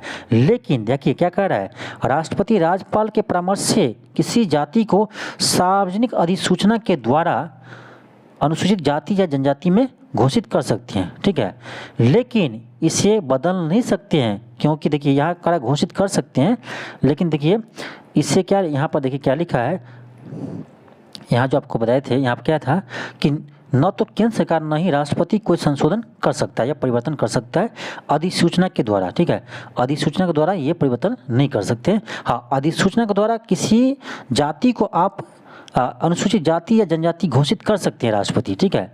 तो पॉइंट को ध्यान रखिएगा, यहाँ से प्रश्न मुझे लगता है बहुत ही अच्छा प्रश्न बनेगा, ठीक है। क्वालिटी को और करेंट अफेयर को मिला दिया जाए तो यहाँ से आपका बहुत ही बेहतरीन प्रश्न बनेगा, तो आप ध्यान रखिएगा, ये आपका महत्वपूर्ण है। अगला देखते आपका पीएम ऊषा योजना। पीएम ऊषा योजना, बिहार कैबिनेट ने हाल ही में पीएम ऊषा योजना के क्रियान्वयन को मंजूरी दी है। केंद्रीय शिक्षा मंत्रालय ने जून 2023 में राज्यों और केंद्रशासित प्रदेशों में उच्च शिक्षा में पहुंच और समानता उत्कृष्टता बढ़ाने के लिए केंद्र सरकार के प्रायोजन योजना प्रधानमंत्री उच्चतर शिक्षा अभियान पीएम ऊषा शुरू किया है। ठीक है, तो ये किया था आपका भारत सरकार ने जून 2023 में, और इसे आपका अब बिहार सरकार ने भी मंजूरी दे दी है। ठीक है, तो प्रश्न आपको यहाँ से बनेगा कि ऊषा पीएम ऊषा योजना किससे संबंधित है। ठीक है, पीएम ऊषा योजना किससे संबंधित है, तो ध्यान रखना है कि उच्च शिक्षा के पहुंच से। ठीक है, उच्च शिक्षा के प्राप्ति से ये भी कह सकते हैं। ठीक है, या उच्च शिक्षा में सुधार से ये भी कह सकते हैं। ठीक है, तो यहाँ से प्रश्न आपको ऐसे बनेगा एग्जाम में। ठीक है, आगे देखते हैं आपका कि इसमें राष्ट्रीय उच्चतर शिक्षा अभियान रूसा की जगह लिया है। इसने राष्ट्रीय उच्चतर शिक्षा अभियान रूसा की जगह लिया है ऊषा, जिसे 2013 में लॉन्च किया गया था। ये आपका अभियान था रूसा पहले, राष्ट्रीय उच्चतर शिक्षा अभियान। ठीक है, ये 2013 में लॉन्च किया था और इसी की जगह आपका ये योजना शुरू किया गया है आपका पीएम ऊषा योजना। ठीक है, अगला टॉपिक आपका है कि बिहार से केंद्रीय मंत्रियों की सूची बहुत ही महत्वपूर्ण है। ठीक है, बिहार से केंद्रीय मंत्रियों की सूची चलिए देखते हैं। पहले देखते हैं कैबिनेट मंत्री। पहले तो ये ध्यान रखिए टोटल मंत्री कितना बना है। तो आपका जो अभी मोदी जी के जो न्यू मंत्रिमंडल बना है, ठीक है 3.0, उसमें आपका बिहार से टोटल 8 मंत्री बने हैं। बिहार से टोटल 8 मंत्री बने हैं। पहले ध्यान रखिए 8 में से आपका 4 कैबिनेट मंत्री है और 4 आपका राज्य मंत्री है। और ध्यान रखिएगा 8 में जो आपका है, इस 8 में आपका 6 जो है वो आपका लोकसभा से है, और 8 में जो आपका है 6 जो है ये आपका लोकसभा से है, और आपका 2 जो है वो आपका राज्यसभा से है। ये भी ध्यान रखना है। टोटल आपको बिहार से 8 को मंत्री बनाया है, 8 सांसद को। ठीक है, उसमें से आपका ध्यान रखिएगा लोकसभा से कितने सांसद है, तो 6 लोकसभा से सांसद है, और आपका 2 आपका राज्यसभा से सांसद है। इसको देख लीजिए। अब चलिए देखते हैं कि कितने कैबिनेट है, कितने राज्य मंत्री है। तो 4 कैबिनेट मंत्री बना है, 4 राज्य मंत्री बना है। अब देखते हैं कि कौन किसको क्या मंत्रालय मिला है। पहला है गिरिराज सिंह, ये बना है आपका कपड़ा मंत्री बना है, और ये किस पार्टी से है, तो बीजेपी से। ठीक है, तो गिरिराज सिंह कपड़ा मंत्री बने, कैबिनेट मंत्री। सेकेंड आपका है ललन सिंह उर्फ राजीव रंजन सिंह। ठीक है, राजीव रंजन सिंह उसका नाम है, उर्फ ललन सिंह है। ठीक है, तो ललन सिंह को क्या मिला है, पंचायती राज पशुपालन और मत्स्य पालन मंत्री मंत्रालय इसको मिला है। और ये किस पार्टी से है, तो जदयू पार्टी से है। पार्टी को भी ध्यान रखना है, क्योंकि आपको ये भी ध्यान रखना है ना कि 8 मंत्री जो बना है उसमें किस पार्टी से कितने मंत्री हैं। यदि डीपली प्रश्न बनेगा तो ऐसे भी प्रश्न बन सकता है। फिर थर्ड आपका है जीतन राम मांझी, जो आपका एमएसएमई मंत्री बना है। ठीक है, और ये आपका है हम पार्टी, इसका खुद का पार्टी है और एक ही सीट वो जीता था। ठीक है, और उसे कैबिनेट मंत्री बना दिया है। फोर्थ आपका है चिराग पासवान, और ये आपका एलजेपी से है, और इसे मिला है खाद्य प्रसंस्करण उद्योग मंत्री। ठीक है, तो ये आपका है बिहार से 4 कैबिनेट मंत्री। तो 4 कैबिनेट में हम देखें तो बीजेपी से 1 है, जदयू से 1 है, हम से 1 है, एलजेपी से 1 है। ठीक है, तो आपका ये आपका चारों क्लियर हो गया। ठीक है, पार्टी भी ध्यान रखना है। ठीक है, और कौन सा मंत्रालय मिला है ये भी ध्यान रखना है। ठीक है, अब देखिए इस बुक में जो है ये आपको नहीं पार्टी का नाम दिया है। ठीक है, तो ये हम आप क्या किए, इसमें ऐड किए हुए, हम खुद ऐड किए हैं, क्योंकि ये भी आपके एग्जाम में पूछा जा सकता है। तो इतना आपको लिए मेहनत किए हैं आपके लिए, तो आपको भी फर्ज बनता है कि वीडियो को शेयर कीजिए, खूब शेयर कीजिए। ठीक है, जितना हो सके उतना शेयर कीजिए, और यदि आप चैनल पर नए हो तो चैनल को जरूर सब्सक्राइब कर लीजिए। इतना मेहनत करते हैं आप लोगों के लिए, तो आपको ये फर्ज बनता है कि आप सब्सक्राइब कीजिए। ठीक है, अब ये आपका कैबिनेट हो गया। अब देखते हैं आपका राज्य मंत्री। तो राज्य मंत्री से आपका 4 बना है। ये आपका नित्यानंद राय है। तो नित्यानंद राय आपका गिरिराज मंत्री बने हैं। ठीक है, गिरिराज मंत्री बने हैं, और ये आपका बीजेपी से है, और ये आपका लोकसभा के से सांसद है। फिर आपका सेकेंड आपका है रामनाथ ठाकुर। रामनाथ ठाकुर क्या बने हैं, तो कृषि और किसान कल्याण राज्य मंत्री बने हैं, और ये आपका जदयू से है, और ये राज्यसभा से है। ठीक है, ये भी इम्पोर्टेंट है, ये भी ध्यान रखना है कि कौन राज्यसभा से कौन लोकसभा से। ठीक है, तो ये आपका राज्यसभा से सांसद है, और ये जदयू पार्टी से कृषि और किसान कल्याण राज्य मंत्री बने हैं। और आपका तीसरा है सतीश चंद्र दुबे। सतीश चंद्र दुबे, और ये बने आपका खनन और कोयला राज्य मंत्री, और ये आपका बीजेपी से है, और ये राज्यसभा से भी सांसद है। यानी दो जो आपको बताए थे कि राज्यसभा से सांसद है, ये आपका है सतीश चंद्र दुबे बीजेपी से, और आपका दूसरा है रामनाथ ठाकुर, ये आपका है जदयू से। ठीक है, तो इसे आप ध्यान रखिएगा। फिर आपका चौथा है राजभूषण चौधरी, ये आपका है जल शक्ति राज्य मंत्री, और ये आपका है लोकसभा से। ठीक है, तो आई होप आपको मंत्रिमंडल से कोई भी प्रश्न आपका बिहार से रिलेटेड बनेगा तो मुझे नहीं लगता आपका इससे बाहर प्रश्न आपको आएगा। ठीक है, जो भी आपको पूछेगा यही आपको सब बता दिए हैं इसमें। ठीक है, सब डिटेल्स आपको बता दिए हैं। तो आप बिहार के कैबिनेट मंत्री जो बने हैं बिहार से, और आपका राज्य मंत्री, इसे आप ध्यान रख लीजिए। ठीक है, यहाँ से प्रश्न आपका आता है तो 100% आपको सही होना चाहिए। ठीक है, अब आपका अगला टॉपिक देखते हैं मनरेगा। इसमें आपका देखिए मनरेगा के लिए क्या किया है। मनरेगा मजदूरों को बेरोजगारी भत्ता मिलेगा। बिहार सरकार ने मनरेगा मजदूरों को 100 दिन का काम नहीं मिलने पर बेरोजगारी भत्ता देने का फैसला किया है। यदि किसी मजदूर को मनरेगा के तहत एक साल में 100 दिन काम नहीं मिलता है तो इसको बेरोजगारी भत्ता दिया जाएगा। मनरेगा मजदूरों को 15 से 30 दिनों के भीतर काम आवंटित करना होगा। ठीक है, काम आवंटित नहीं होने की स्थिति में सरकार संबंधित व्यक्तियों को अगले 100 दिनों के लिए भत्ता देगी। ठीक है, अब ध्यान रखना है कि कितने दिनों में, 15 से 20 दिनों में। यदि आप आवेदन किए हैं, आपको 15 से 20 दिनों में आपका यदि मनरेगा के तहत आपको मजदूरी नहीं मिलता है तो आपको इसके अगले 100 दिनों के लिए आपका यानी बेरोजगारी भत्ता दिया जाएगा। नेक्स्ट आपका टॉपिक है बिहार में आरक्षण कानून। ये आपका बहुत ही महत्वपूर्ण टॉपिक है, क्योंकि आपको पता होगा कि हाल ही में पटना हाईकोर्ट ने आपका जो आरक्षण 50 से 65% किया था बिहार सरकार ने, इसे रद्द कर दिया है, यानी गैर असंवैधानिक इसे स्वीकार कर दिया है। ठीक है, असंवैधानिक इसे करार दिया है। तो ये आपका इंपॉर्टेंट है। ठीक है, तो ये कब घोषणा किया था, तो 20 जून 2024 को पटना हाईकोर्ट ने घोषणा किया था कि बिहार सरकार ने जो आपका आरक्षण 50 से 65% किया है वह क्या है, असंवैधानिक है। ठीक है, उसे खारिज कर दिया। अब देखिए ये इसमें व्यवस्था क्या था, इसे हम देख लेते हैं। ठीक है, देखिए व्यवस्था क्या था, देखिए तो इसने आपको यहाँ पर हम इंक्लूड किए हैं। देखिए ईबीसी का आरक्षण 25% बढ़ा दिया था, जो आपका पहले 18% था। ठीक है, ईबीसी को बिहार में आरक्षण पहले 18% मिलता था, इसे बढ़ाकर आपका 25% किया था बिहार सरकार ने।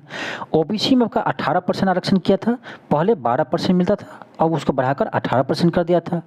एससी में देखिए आपका 20% आरक्षण को बढ़ा दिया था, जो आपका पहले 16% था। ठीक है, उसको बढ़ाकर 20% कर दिया था। और एससी में आपका 2% आरक्षण कर दिया था, जो पहले आपका 1% था। और आपका ओबीसी महिला, देखिए ओबीसी महिला के लिए बिहार में पहले अलग से आरक्षण था 3%। ठीक है, ओबीसी महिला का बिहार में अलग से आरक्षण था 3%, और उसे समाप्त किया था इसमें। ठीक है, उसको समाप्त कर दिया था इस व्यवस्था में।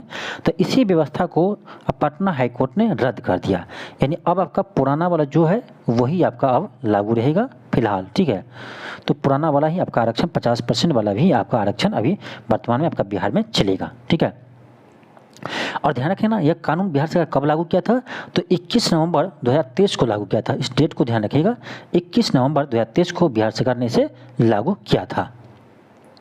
अब चलिए देखते हैं पटना हाईकोर्ट ने क्यों रद्द किया। ठीक है, तो देखिए उच्च न्यायालय ने संशोधन को संविधान के अनुच्छेद 14, 15 और 16 का उल्लंघन बताया। ये ध्यान रखिए कि अनुच्छेद 14, 15 और 16 का उल्लंघन बताया है आपका पटना हाईकोर्ट ने। इंदिरा साहनी मामले 1992 में 9 न्यायाधीश की संविधान पीठ के द्वारा निर्धारित आरक्षण के लिए 50% की अधिकतम सीमा निर्धारित किया है। देखिए ये आपका आरक्षण का जो 50% का सीमा है, ये आपका इंदिरा साहनी मामले 1992 में 9 न्यायाधीशों के संविधान पीठ द्वारा निर्धारित किया गया था। तो ये भी आपका इम्पोर्टेंट है, इसका उल्लंघन है। पटना हाईकोर्ट ने कहा कि इसका उल्लंघन है। आगे देखिए आगे क्या कहा है, आगे क्या आपका कि आरक्षण पिछड़े वर्गों की आबादी के अनुपात पर आधारित था, जिसे संविधान द्वारा अनुमोदित नहीं किया गया था। ठीक है, अगला है कि राज्य ने आरक्षण बढ़ाने से कोई विश्लेषण या गहन अध्ययन नहीं किया है। देखिए हाईकोर्ट ये भी कहा है कि राज्य सरकार ने आरक्षण को बढ़ाने से पहले कोई भी विश्लेषण या गहन अध्ययन नहीं किया है। और देखिए इंदिरा साहनी मामले में क्रीमी लेयर की अवधारणा को प्रस्तुत किया गया था। देखिए क्रीमी लेयर ये होता है कि आपका ये ओबीसी में लाया गया था पहले, ठीक है। तो क्रीमी लेयर आपका ओबीसी में लागू होता है। देखिए ओबीसी में जिसका भी इनकम आपका सालाना 8 लाख से अधिक है वह उसे अब आपका आरक्षण का यानी फायदा नहीं मिलेगा, उसको आरक्षण से बाहर कर दिया जाएगा। यही आपका क्रीमी लेयर पर अवधारणा दिया था इंदिरा साहनी मामले में, ठीक है। तो ये आपका इंपॉर्टेंट पॉइंट देख ली है, ठीक है। तो यहाँ से आपका कोई भी प्रश्न आता है तो मुझे लगता है अब आपको बन जाएगा, ठीक है। और एक चीज़ और ध्यान रखिएगा, ये आपका 103वां संविधान संशोधन के द्वारा ईडब्ल्यूएस को 10% आरक्षण दिया है और ये आपका संवैधानिक है। सुप्रीम कोर्ट ने भी इसे संवैधानिक माना है। ये आपका 50% आरक्षण जो है टोटल, इसमें हम ऐड कर देंगे उसको 10%, तो टोटल कितना होता है 60% होता है। ये फिर भी आपका ये इंदिरा साहनी का जो मामला है इसमें आपका ये उसका उल्लंघन नहीं करता है। ये मानना किसका है? ये मानना है सुप्रीम कोर्ट का, क्योंकि जो आपका ये 10% आरक्षण जो दिया है ये आपका आर्थिक रूप से पिछड़े वर्गों को दिया है, आर्थिक रूप से, शैक्षणिक रूप से नहीं है। इसीलिए आपका ये अलग है, जो आपका 50% है ना, इससे ये आपका ये अलग है। ये सुप्रीम कोर्ट ने भी माना है। आगे बढ़ते हैं, आपका अगला देखिए, अगला पॉइंट है बिहार में मेट्रो सेवा। अब देखिए बिहार में आपका पटना में मेट्रो तो बन ही रहा है और इस पटना के अलावा बिहार सरकार ने 4 प्रमुख शहरों में घोषणा किया है। मुजफ्फरपुर, गया, भागलपुर और दरभंगा में मेट्रो रेल शुरू किया जाएगा, ठीक है। यानी यहाँ पर मंजूरी दे दिया है आपका मुजफ्फरपुर, गया, भागलपुर, दरभंगा, इन 4 शहरों में अब पटना के बाद मेट्रो का निर्माण किया जाएगा, ठीक है।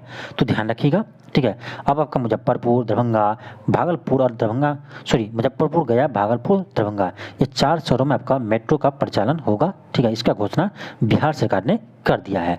फंडिंग पैटर्न के लिए अनुसार केंद्र सरकार और राज्य सरकार का हिस्सा 20-20% होगा। इसमें 20% खर्च आपका केंद्र सरकार देगा और 20% खर्च आपका राज्य सरकार देगा, बिहार सरकार देगा। और बाकी 60% जो है वो निधि प्रत्येक शहर के लिए मेट्रो रेल निगम, विश्व बैंक और एशियाई विकास बैंक और जापान अंतर्राष्ट्रीय सहयोग एजेंसी के वित्तीय संस्थानों के ऋण के रूप में जुटाएगा, ठीक है। तो ये आपका 60% इन सभी मिलकर जुटाएगा, बाकी 20% बिहार सरकार, 20% केंद्र सरकार इसमें देगा। अगला टॉपिक आपका है कि भारत का दूसरा पक्षी संग्रहालय, बिहार का नहीं है, भारत का दूसरा है, ध्यान रखिएगा। तो यह जमुई में बनाया जाएगा, यानी बिहार के जमुई जिला में भारत का दूसरा पक्षी संग्रहालय बनाया जाएगा और यह बिहार का पहला पक्षी संग्रहालय होगा। तो ध्यान रखिएगा, इंपॉर्टेंट है आपका लिए, बिहार का पहला पक्षी संग्रहालय कहाँ बनाया जाएगा? तो जमुई जिला में बनाया जाएगा, ठीक है। और ये आपका 12 एकड़ जमीन में इसे बनाया जाएगा, ठीक है। और 1300 से अधिक प्रजाति की जानकारी यहाँ पर मिलेगा, ठीक है। तो इसे आप ध्यान रखिएगा, छोट टॉपिक है लेकिन इंपॉर्टेंट है। फिर आपका अगला टॉपिक है श्रेयसी सिंह। श्रेयसी सिंह क्यों हाईलाइट हुआ है? तो देखिए पेरिस ओलंपिक जो आपका 2024 हुआ है उसमें बिहार से एकमात्र प्रतिनिधि आपका ये श्रेयसी सिंह गई थी इसमें भाग लेने के लिए। बिहार विधानसभा में जमुई निर्वाचन क्षेत्र का प्रतिनिधित्व करती है। अब देखिए श्रेयसी सिंह जो है ये आपका बीजेपी के सांसद है, आपका बिहार के जमुई जिला के, ठीक है। बीजेपी के सांसद है बिहार की जमुई जिला के और इसने पेरिस में ओलंपिक में भाग लिया था, हालांकि कोई मेडल नहीं जीत पाई है, ठीक है।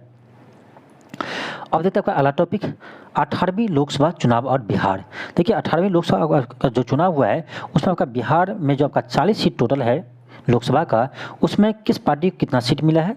देखिए बीजेपी 12 सीट जीते हैं, जदयू 12 सीट जीते हैं, लोजपा यानी आपका जो चिराग पासवान की पार्टी है, ठीक है, एलजेपी 5 सीट जीते हैं, हम, ठीक है, जीतन राम मांझी का जो पार्टी है 1 सीट जीते हैं और एक कैबिनेट मंत्री बन गए, ठीक है। अब देखिए सहयोगी जो बीजेपी का है सहयोगी, उसमें आपका एलजेपी 5 सीट जीते हैं, फिर भी आपका एक कैबिनेट मंत्री बने हैं। और आपका हम देखिए 1 ही सीट जीते हैं और 1 ही सीट में ये भी कैबिनेट मंत्री बन गए, ठीक है। देखिए आरजेडी 4 सीट जीते हैं, कांग्रेस 3 सीट जीते हैं और CPI-ML ये आपका 2 सीट जीते हैं और 1 जीते हैं आपका निर्दलीय पप्पू यादव, मुझे लग रहा खान है, नहीं, पप्पू यादव, ठीक है। और ये पूर्णिया से जीते हैं, ठीक है। अब चलिए देखते हैं आगे आपका तो ये आप ध्यान रखिएगा कि बिहार में आपका जो लोकसभा चुनाव हुआ था उसमें किस पार्टी को कितना सीट मिला है। एग्जाम में आपका मैचिंग के तहत आपका ये प्रश्न आ सकता है, ठीक है। आगे देते आपका मुजफ्फरपुर लोकसभा क्षेत्र से राजभूषण चौधरी। मुजफ्फरपुर लोकसभा क्षेत्र से राजभूषण चौधरी बिहार में सबसे अधिक वोटों के अंतर से जीत हासिल किया है। ध्यान रखिए कौन है, ये आपका राजभूषण चौधरी। बिहार के लिए बात कर रहे हैं, ठीक है। बिहार में ये आपका अभी का वर्तमान में जल शक्ति राज्य मंत्री भी है कैबिनेट में, ठीक है। सॉरी, आपका केंद्र में यह जल शक्ति राज्य मंत्री है और ये बीजेपी से है और ये बिहार में सबसे अधिक वोटों से जीते हैं। लोकसभा क्षेत्र क्या है, तो मुजफ्फरपुर है, ठीक है। अगला पॉइंट आपका देखते हैं बिहार में मछली उत्पादन, ठीक है। 2023-24 में बिहार में टोटल कुल 8.73 लाख टन मछली का उत्पादन हुआ है, ठीक है। इसे ध्यान रखिएगा। और सबसे ज़्यादा मछली का उत्पादन आपका कहाँ हुआ है, मधुबनी जिला में, और सबसे कम मछली का उत्पादन जहानाबाद जिला में हुआ है। तो ये आपका 2 पॉइंट ध्यान रखिएगा, कितना मछली उत्पादन हुआ है, तो 8.73 लाख टन, और सबसे अधिक आपका मधुबनी जिला में मछली का उत्पादन हुआ है। अगला पॉइंट आपका है कि फोर्ब्स 30 अंडर 30 एशिया सूची, ये क्या है, तो बिहार के मुजफ्फरपुर जिले की 29 वर्षीय महिला सपना सिन्हा को मस्तिष्क और संज्ञानात्मक विज्ञान के अध्ययन के उनके शोध के लिए फोर्ब्स 30 अंडर 30 एशिया की सूची में जगह मिली है, ठीक है। तो ये आपका इंपॉर्टेंट है, कहाँ के रहने वाली है, तो मुजफ्फरपुर जिला की रहने वाली है। नाम क्या है, सपना सिन्हा नाम है। तो 2 चीज़ ध्यान रखिएगा, यहीं से प्रश्न आपका बन सकता है। आगे देता आपका बांका में सौर ऊर्जा संयंत्र का शुभारंभ, ये भी इम्पोर्टेंट है, ठीक है। बांका जिले में हाल ही में 50 मेगावाट का नया सौर ऊर्जा संयंत्र चालू किया गया है और ये बिहार की कुल सौर क्षमता अभी 181.1 मेगावाट हो गया है। बिहार में देखा जाए कुल सौर क्षमता ये आपका 181.1 मेगावाट हो गया है। और ध्यान रखना है ये आपका बांका में आपका 50 मेगावाट का जो सौर ऊर्जा संयंत्र स्थापित हुआ है, ये आपका बिहार का सबसे बड़ा सौर ऊर्जा संयंत्र है। ये भी ध्यान रखना है, बिहार का सबसे बड़ा सौर ऊर्जा संयंत्र कहाँ स्थापित हुआ है, तो बांका जिला में, ठीक है। और इसे अवाडा ग्रुप के द्वारा स्थापित किया गया है। किसके द्वारा, अवाडा ग्रुप के द्वारा, अडानी ग्रुप नहीं है, ठीक है। बहुत ध्यान रहता है अडानी ग्रुप, ठीक है। तो अडानी ग्रुप नहीं है, क्या है, अवाडा ग्रुप है, तो ध्यान रखिएगा इसके द्वारा स्थापित किया गया है। अब चलते हैं अगला टॉपिक क्या है आपका, देखिए अगला टॉपिक आपका है बिहार में दूरसंचार घनत्व, ये भी इम्पोर्टेंट है। ट्राई की ताज़ा रिपोर्ट के अनुसार बिहार की दूरसंचार घनत्व 56.6% है। एक तो इसे ध्यान रखिए डाटा को, 56.6% है। और देश में सबसे कम दूरसंचार घनत्व बिहार में है। देखा जाए बिहार में सबसे कम दूरसंचार घनत्व, सॉरी देश में सबसे कम दूरसंचार घनत्व किसके राज्य का है, तो ये आपका बिहार राज्य का है, ठीक है। तो इस डाटा को ध्यान रखिए और इसे भी ध्यान रखिए, अंतिम स्थान बिहार को मिला है। और राष्ट्रीय औसत कितना है, तो आपका 85.38% है। और सबसे अधिक संचार घनत्व किस जिला का है, सो किसका है, तो आपका दिल्ली का है। दिल्ली राज्य नहीं है, यूटी है, इसलिए राज्य नहीं कर सकते हैं। तो सबसे अधिक दूरसंचार घनत्व किसका है, तो दिल्ली का है। और सबसे कम दूरसंचार घनत्व किसका है, तो ये आपका बिहार का है। डाटा भी ध्यान रखिएगा, 56.6%। आगे देखते हैं आपका अगला टॉपिक क्या है। अगला टॉपिक आपका है एशियाई जल पक्षी जनगणना, ठीक है। एशियाई जल पक्षी जनगणना दक्षिण बिहार केंद्रीय विश्वविद्यालय के शोध विद्वानों द्वारा गया, औरंगाबाद, नवादा, भोजपुर में आयोजित की गई है। गणना में 200 प्रजातियों के 5538 जल पक्षियों की पहचान की गई है। 200 प्रजाति टोटल 5538 जल पक्षियों। बिहार में पक्षियों में 10 से 15% की वृद्धि दर्ज की गई है। और अवकी ने AWC ने संकेत दिया है कि बिहार में बड़ी संख्या में प्रवासी पक्षी रहते हैं। और वेटलैंड इंटरनेशनल और एशियाई वेटलैंड ब्यूरो द्वारा आयोजित यह एक वार्षिक कार्यक्रम है, ठीक है। तो मेन पॉइंट आपका 2 है, यहाँ से इस चीज़ को ध्यान रखिएगा, कहाँ पर गणना किया है, तो औरंगाबाद, गया, नवादा और भोजपुर जिला, ठीक है।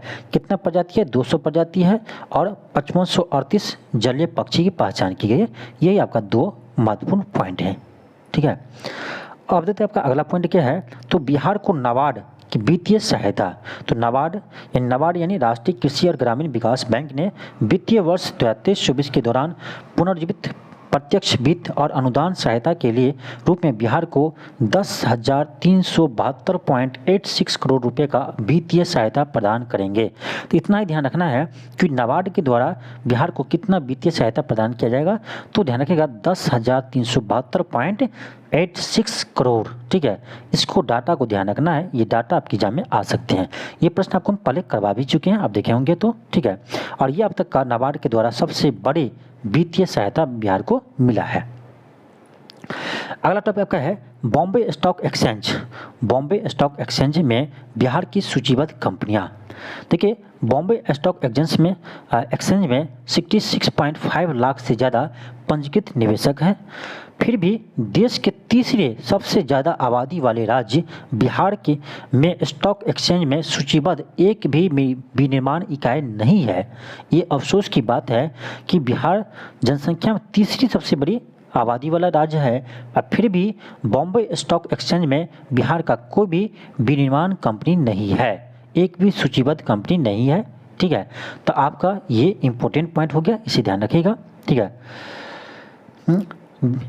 बीएसआई में पंजीकृत निवेशकों में कुल संख्या बिहार का हिस्सा सिर्फ 2.65% है। ठीक है, तो ये मेन आपका यही पॉइंट है, इसी को ध्यान रखना है। ठीक है, अब चलिए देखते हैं आपका अगला टॉपिक क्या है। अगला टॉपिक का है बिहार में तेल अन्वेषण, ये भी ध्यान रखना है।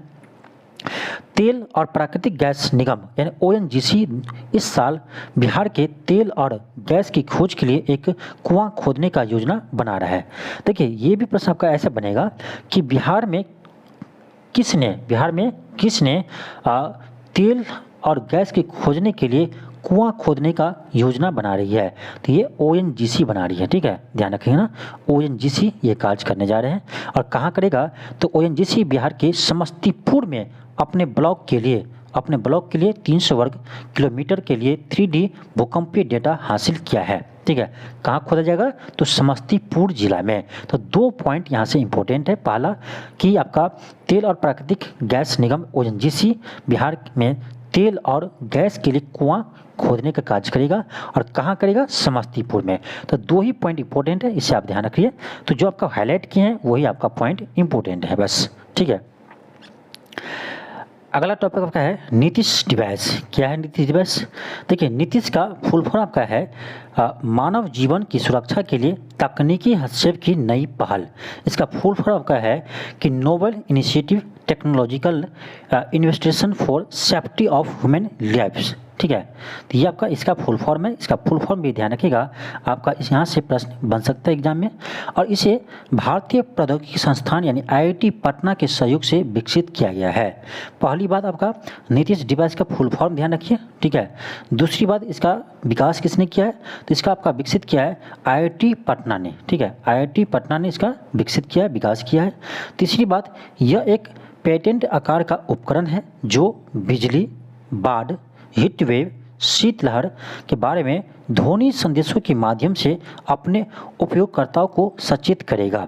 यानी बिहार में यदि आपका बाढ़ आने वाली है, ठीक है, चाहे आपका बिजली गिरने वाली है, या आपका हीट वेव है, चाहे आपका शीतलहर है, उसके बारे में यह डिवाइस आपको यानी सूचना देगा। ठीक है, लेकिन ध्यान रखना, ये भूकंप और सुनामी आने की सूचना नहीं देगा। ठीक है, तो ये भी ध्यान रखना है, ये भी आपका प्रश्न फंसा सकता है आपका एग्जाम में यहाँ से। ठीक है, तो इसको भी ध्यान रखना है कि भूकंप और सुनामी का यह आपका सूचना नहीं देगा। ठीक है, अगला पॉइंट आपका है कि यह उपकरण बिहार मौसम विज्ञान सेवा केंद्र के साथ समन्वित है और यह उपकरण आसन आपदा जैसे वज्रपात, बाढ़, लू, शीतलहर से 30 मिनट पहले लोगों को सूचित कर देगा। ठीक है, यानी आपका यदि बिहार में वज्रपात आने वाले, बाढ़ आने वाले हैं, तो यह आने से आधे घंटे पहले आपको सूचित कर देगा। ठीक है, और ध्यान रखना 2020 से बिहार में बिजली के गिरने से 1000 लोगों की मौत हो चुकी है और जिसमें 2020 में आपका 459 लोगों की शामिल है। 459 लोगों की मौत बिजली गिरने से आपका सिर्फ 2020 में हो गया है। ठीक है, और इस डिवाइस को बिहार के मुख्यमंत्री ने लॉन्च किया है। बिहार के मुख्यमंत्री नीतीश कुमार ने नीतीश डिवाइस को लॉन्च किया है। तो नीतीश कुमार ने पहली बार अपने नाम पर कोई कार्य किया है। ठीक है, अभी तक आप देखेंगे तो नीतीश कुमार ऐसे कोई भी कार्य अपने नाम पर नहीं किया है, लेकिन पहला ये कार्य हुआ नीतीश डिवाइस जो बना है। ठीक है, अगला टॉपिक आपका है जीरो लैब। क्या है जीरो लैब? यह बिहार औद्योगिक क्षेत्र के विकास प्राधिकरण की पहल है जो इनक्यूबेशन सेंटर IIT पटना के सहयोग से बनाई गई है और इसका उद्देश्य है इच्छुक उद्यमियों को आइडिया समर्थन और विभिन्न उद्योग के क्षेत्रों में अवसर के बारे में जागरूकता प्रदान करना। ठीक है, इसे आप ध्यान रखिएगा, यहाँ से प्रश्न आपका बन सकता है। अगला टॉपिक आपका है उषा किरण खान, ये भी इम्पोर्टेंट है क्योंकि हाल ही में इनका निधन हो गया है। अब देखिए यहाँ से प्रश्न आपका जो BPSC के टीचर का जो एग्जाम होता है ना, उसमें आपको पूछा गया था और बहुत ही अच्छा प्रश्न पूछा था। ऐसे नहीं था कि आपका 1 लाइन का प्रश्न था, नहीं था। स्टेटमेंट में आपका 4 स्टेटमेंट दिया था, 1 2 3 4। ठीक है, इसे कब कौन सा सामान मिला है। ठीक है, तो ऐसे आपका ये प्रश्न पूछा गया था। तो यहाँ से प्रश्न जब आपका बना हुआ है, पहले से आ चुका है BPSC एग्जाम में, तो आगे भी आ सकते हैं। ठीक है, तो देखते हैं। देखिए, प्रसिद्ध साहित्यकार और पद्मश्री पुरस्कार से सम्मानित उषा किरण खान का पटना में निधन हो गया। ठीक है, उन्होंने हिंदी और मैथिली साहित्य के महत्वपूर्ण योगदान दिया है। हिंदी और मैथिली साहित्य दोनों में महत्वपूर्ण योगदान दिया है। इनका जन्म दरभंगा के लहरियासराय में हुआ है। ये ध्यान रखना है, कहाँ की है? तो दरभंगा की है, लहरियासराय में इसका जन्म हुआ है, दरभंगा के लहरियासराय में। ठीक है, और उन्हें 2015 में पद्मश्री पुरस्कार से सम्मानित किया गया है। तो ये भी प्रश्न आपके एग्जाम में था स्टेटमेंट में। ठीक है, फिर आप ध्यान रखिएगा, इसे साहित्य अकादमी पुरस्कार 2010 में दिया है और भारतीय सम्मान 2019 में मिला है। ठीक है, तो देखिए ये 2 पॉइंट आपको इसमें नहीं ऐड किया था, लेकिन हमने इसको ऐड किया है। तो यही तो आपको फ़ायदा मिलने वाले हैं मेरे क्लास से। ठीक है, कुछ एक्स्ट्रा आपको सीखने को मिलेगा और सारा इंपॉर्टेंट एक जगह, यही तो बड़ी बात है। सब जगह आपको यूट्यूब पर देख लीजिए, बहुत सारे चैनल है, बहुत बड़ा से बड़ा चैनल है, आपको फालतू से फालतू क्वेश्चन करवाते रहते हैं। ठीक है, आपको उसमें क्या करते हैं, समय आपको बर्बाद करते रहते हैं, लेकिन आप भी करते रहते हैं। क्यों? वो तो महान है, जो बोल दिया वो बोल दिया। ठीक है, क्यों? इतना बड़ा चैनल है इसका। ठीक है, लेकिन हम कहेंगे तो मेरी बात नहीं मानेंगे। लेकिन देखिए, आप यदि समझदार होंगे, आप यदि पढ़े लिखे होंगे, यदि आप डीपली पढ़े होंगे, ऐसे नहीं, पढ़े लिखे तो सब है आजकल। ठीक है, लेकिन हम बोलते समझदार को, तो जो समझदार होंगे वो समझ जाता होगा कि कौन सा कंटेंट बेहतर है। ठीक है, किसका क्लास बेहतर है, इस बात को ध्यान रखिएगा। ठीक है, मेन होता है आपका किसी चीज़ को पहचानना। यदि आप एक बार पहचान लेंगे ना, तो उससे आप कभी छोड़ेंगे नहीं। ठीक है, यही चीज़ है। तो आपको यानी मक्खन देते हम निकाल करके, आपको मक्खन लेकर आते हैं कि इसे देखिए, इसे पढ़िए, यही आपको आने वाला है। ठीक है, तो देखिए, इसे आपका उषा किरण खान को साहित्य अकादमी पुरस्कार 2010 में मिला है, भारतीय सम्मान 2019 में मिला है और पद्मश्री 2015 में मिला है। ठीक है, इसे ध्यान रखिएगा। और इसका जन्म दरभंगा के लहरियासराय जिला में हुआ है। ठीक है, सॉरी, दरभंगा जिला के लहरियासराय में हुआ है, थोड़ा सा मिस्टेक हो गया, कोई बात नहीं। अब देखिए, उन्होंने उल्लेखनीय कृतियों की उनकी मैथिली उपन्यास है भवती, एक अविस्मरणीय प्रेम कथा, जिसके लिए उसे साहित्य अकादमी पुरस्कार मिला था। ठीक है, और देखिए क्या है, 2012 में इन्हें इसके उपन्यास सीरज नहार, ठीक है, इसके उपन्यास सीरज नहार के लिए भारतीय संस्कृति संबंध परिषद ने कुसुम मंजिल साहित्य पुरस्कार दिया है। ठीक है, और इसकी मैथिली में लिखी है कांची बाँस, ये पुस्तक। अगला टॉपिक का है उषा किरण खान। देखिए ये क्यों चर्चा में है, क्योंकि इन्हें हाल ही में निधन हो गया है। ठीक है, अब देखिए, प्रसिद्ध साहित्यकार और पद्मश्री पुरस्कार से सम्मानित उषा किरण खान पटना में निधन हो गया। उषा किरण खान का पटना में निधन हो गया। अब देखिए, यहाँ से प्रश्न आपका पूछा गया था हाल ही में, आपका BPSC के जो आपका टीचर का एग्जाम हुआ था TRE 3, इस एग्जाम में आपका यहाँ से प्रश्न पूछा गया था उषा किरण खान जी से। ठीक है, और आपका ये सिंपल प्रश्न नहीं था एक लाइन का, ये आपका स्टेटमेंट में पूछा था और 5 स्टेटमेंट आपको दिया था, 1 2 3 4 5। ठीक है, उसमें आपको बताना था कि कौन कौन सा सही है। ठीक है, तो ऐसा प्रश्न आपका आ चुका है यहाँ से। ठीक है, तो ध्यान से पढ़िए। तो आगे देखते हैं कि इन्होंने हिंदी और मैथिली साहित्य में महत्वपूर्ण योगदान दिया है और इनका जन्म दरभंगा के लहरियासराय में हुआ है। तो ध्यान रखिएगा, उषा किरण खान किस जिले से संबंधित है, तो दरभंगा जिला से संबंधित है और उन्हें 2015 में पद्मश्री से सम्मानित किया है। यही आपका इम्पोर्टेंट है कि 2015 में इसे पद्मश्री सम्मान से सम्मानित किया गया है और उसे साहित्य अकादमी पुरस्कार आपका 2010 में मिला है और भारत भारती सम्मान 2019 में मिला है। ठीक है, तो इसे ध्यान रखिएगा। ये आपका ऑप्शन में था, जो क्वेश्चन पूछा था उसमें कि 2015 में पद्मश्री पुरस्कार, साहित्य अकादमी 2010 में और भारत भारती सम्मान 2019 में मिला है। ठीक है, इसे आप ध्यान रखिएगा। ठीक है, और ये मैथिली में कांची बाँस लिखी है, इसे भी ध्यान रखिएगा। और सूरज नहार के लिए भारतीय सांस्कृतिक संबंध के परिषद कुसुम मांजली साहित्य पुरस्कार से मिला है उसे 2012 में। ठीक है, तो जितने भी पुरस्कार इसे मिला है इसे आप ध्यान रखिएगा, इंपॉर्टेंट है। आगे हम देखते हैं आपका अगला टॉपिक क्या है। अगला टॉपिक आपका है बिहार में पद्म पुरस्कार विजेता। बिहार में किसे कौन सा पुरस्कार मिला है ये हम देखेंगे, ये भी आपका महत्वपूर्ण है। ठीक है, तो देखिए बिहार में टोटल 7 लोगों को पद्म पुरस्कार 2024 में मिला है। ठीक है, कितने टोटल 7 लोगों को पद्म पुरस्कार 2024 से सम्मानित किया है। 7 में से आपको बता दें, 7 में से आपका 1 को पद्म विभूषण, 1 को पद्म भूषण और 5 लोगों को आपका पद्मश्री से सम्मानित किया है। तो इससे भी ध्यान रखना, 1 को पद्म विभूषण, 1 को पद्म भूषण और 5 को पद्म विभूषण से सम्मानित किया है। अब चलिए देखते हैं किन्हें क्या मिला है। पहला आपका है पद्म विभूषण सम्मान। ठीक है, पद्म विभूषण ये किसे मिला है? तो पद्म विभूषण ये आपका बिंदुश्री पाठक जी को मिला है। ठीक है, ये आपका सामाजिक कार्य के लिए मिला है और आपको पता होगा कि इसने सुलभ इंटरनेशनल की स्थापना किया था और ये टॉयलेट मैन के नाम से भी जाने जाते हैं। अब देखिए ये तो इतना जान लिए, अब ये भी जान लीजिए कि ये आपका बिहार के किस जिला से संबंधित है। तो ये आपका बिहार के वैशाली जिला से संबंधित है। ठीक है, इससे आप ध्यान रखिएगा। तो बिंदुश्री पाठक इसे मरणोपरांत ये अवार्ड सम्मान मिला है पद्म विभूषण, ये भी ध्यान रखिएगा। ठीक है, और ये आपका बिहार के वैशाली जिला से संबंधित है। ठीक है, दूसरा आपका है पद्म भूषण। पद्म भूषण किसे मिला है? तो सीपी ठाकुर को पद्म भूषण सम्मान मिला है, इसे चिकित्सा के लिए मिला है। ठीक है, चिकित्सा के लिए इसे पद्म भूषण मिला है। ठीक है, और इसे पद्मश्री पहले भी मिल चुका है, पद्मश्री अवार्ड इसे पहले मिल चुका है।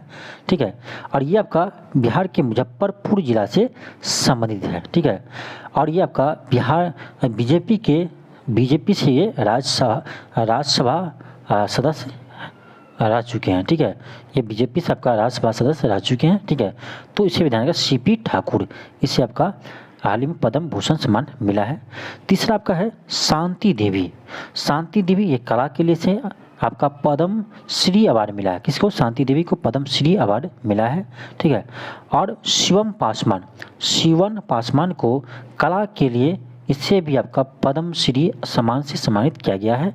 और ध्यान रखिएगा शांति देवी और शिवन पासवान ये दोनों पति पत्नी है। ठीक है, शिवन पासवान पति, इसके पत्नी आपका शांति देवी है और इस दोनों को आपका यानी ध्यान रखिएगा मिथिला पेंटिंग के गोदान पेंटिंग के लिए। ठीक है, मिथिला पेंटिंग के गोदना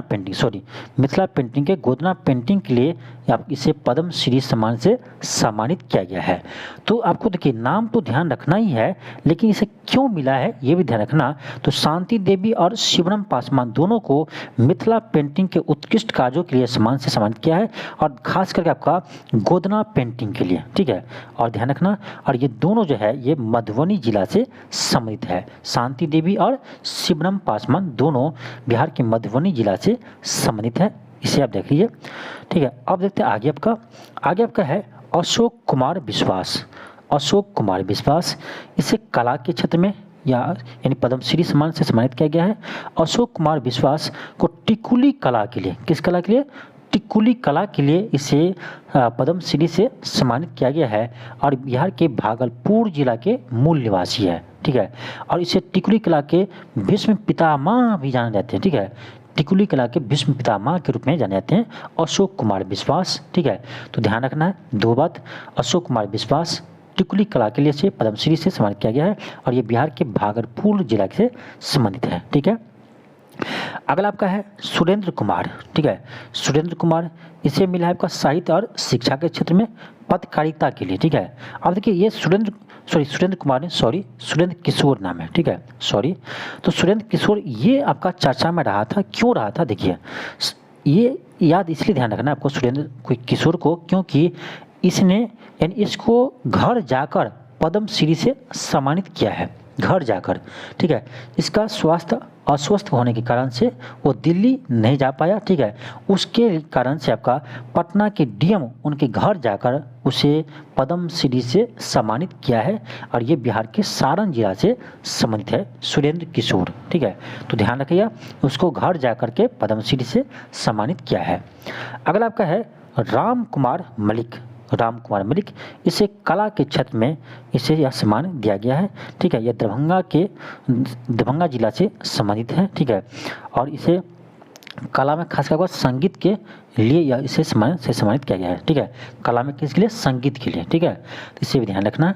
और कौन किस जिला से, ये ध्यान रखना बहुत ज़रूरी है, ठीक है, कौन किस जिला से है ये ध्यान रखना आपका बहुत ज़रूरी है। तो यहाँ से भी प्रश्न आपका कोई भी आएगा तो आई होप आपको बन जाएगा, ठीक है, क्योंकि हमने पूरे डिटेल्स में आपको बता रखे हैं, इससे आपका और डिटेल्स आपको पढ़ने की जरूरत नहीं है, इनसे ज़्यादा डिटेल्स में आपका प्रश्न नहीं आएगा।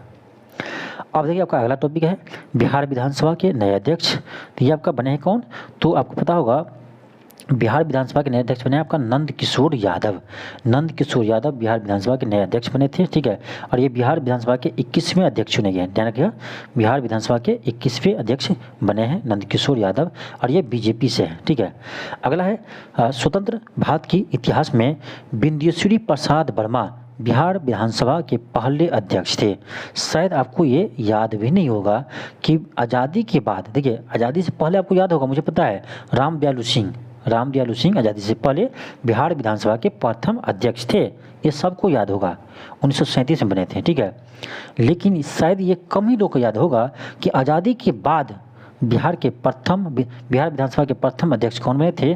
तो बिंदेश्वरी प्रसाद वर्मा बने थे। तो इसे भी ध्यान रखना और इसे भी ध्यान रखना। फिर आपका है कि बिंदेश्वरी प्रसाद वर्मा लगातार 3 बार इस पद पर रहे हैं और सबसे लंबे समय तक अध्यक्ष के पद पर रहे हैं, और ये आपका 1946 से 1962 के बीच तक बिहार विधानसभा के अध्यक्ष रहे हैं। तो अभी तक रिकॉर्ड किसका नाम है? तो बिंदेश्वरी प्रसाद वर्मा के नाम ही है, अभी तक बिहार में सबसे अधिक समय तक बिहार विधानसभा के अध्यक्ष के रूप में यही रहे हैं, ठीक है। तो ये आपका यहाँ से प्रश्न जो भी बनेगा बन जाएगा आपका, ठीक है, तो ध्यान रखिएगा। अगला आपका टॉपिक है कि गंगा नदी पर 6 लेन का पुल, ठीक है। देखिए केंद्रीय मंत्रिमंडल ने बिहार में दीघा और सोनपुर को जोड़ने वाली गंगा पर 4.56 किलोमीटर की लंबी 6 लेन की पुल को मंजूरी दी है। कहाँ बनेगा? तो दीघा और सोनपुर के बीच बनेगा, ठीक है। कितना किलोमीटर का लंबा है? 4.56 किलोमीटर, और ये 6 लेन की पुल बनेंगे। इसका कुल लागत आपका 3064 करोड़ होंगे।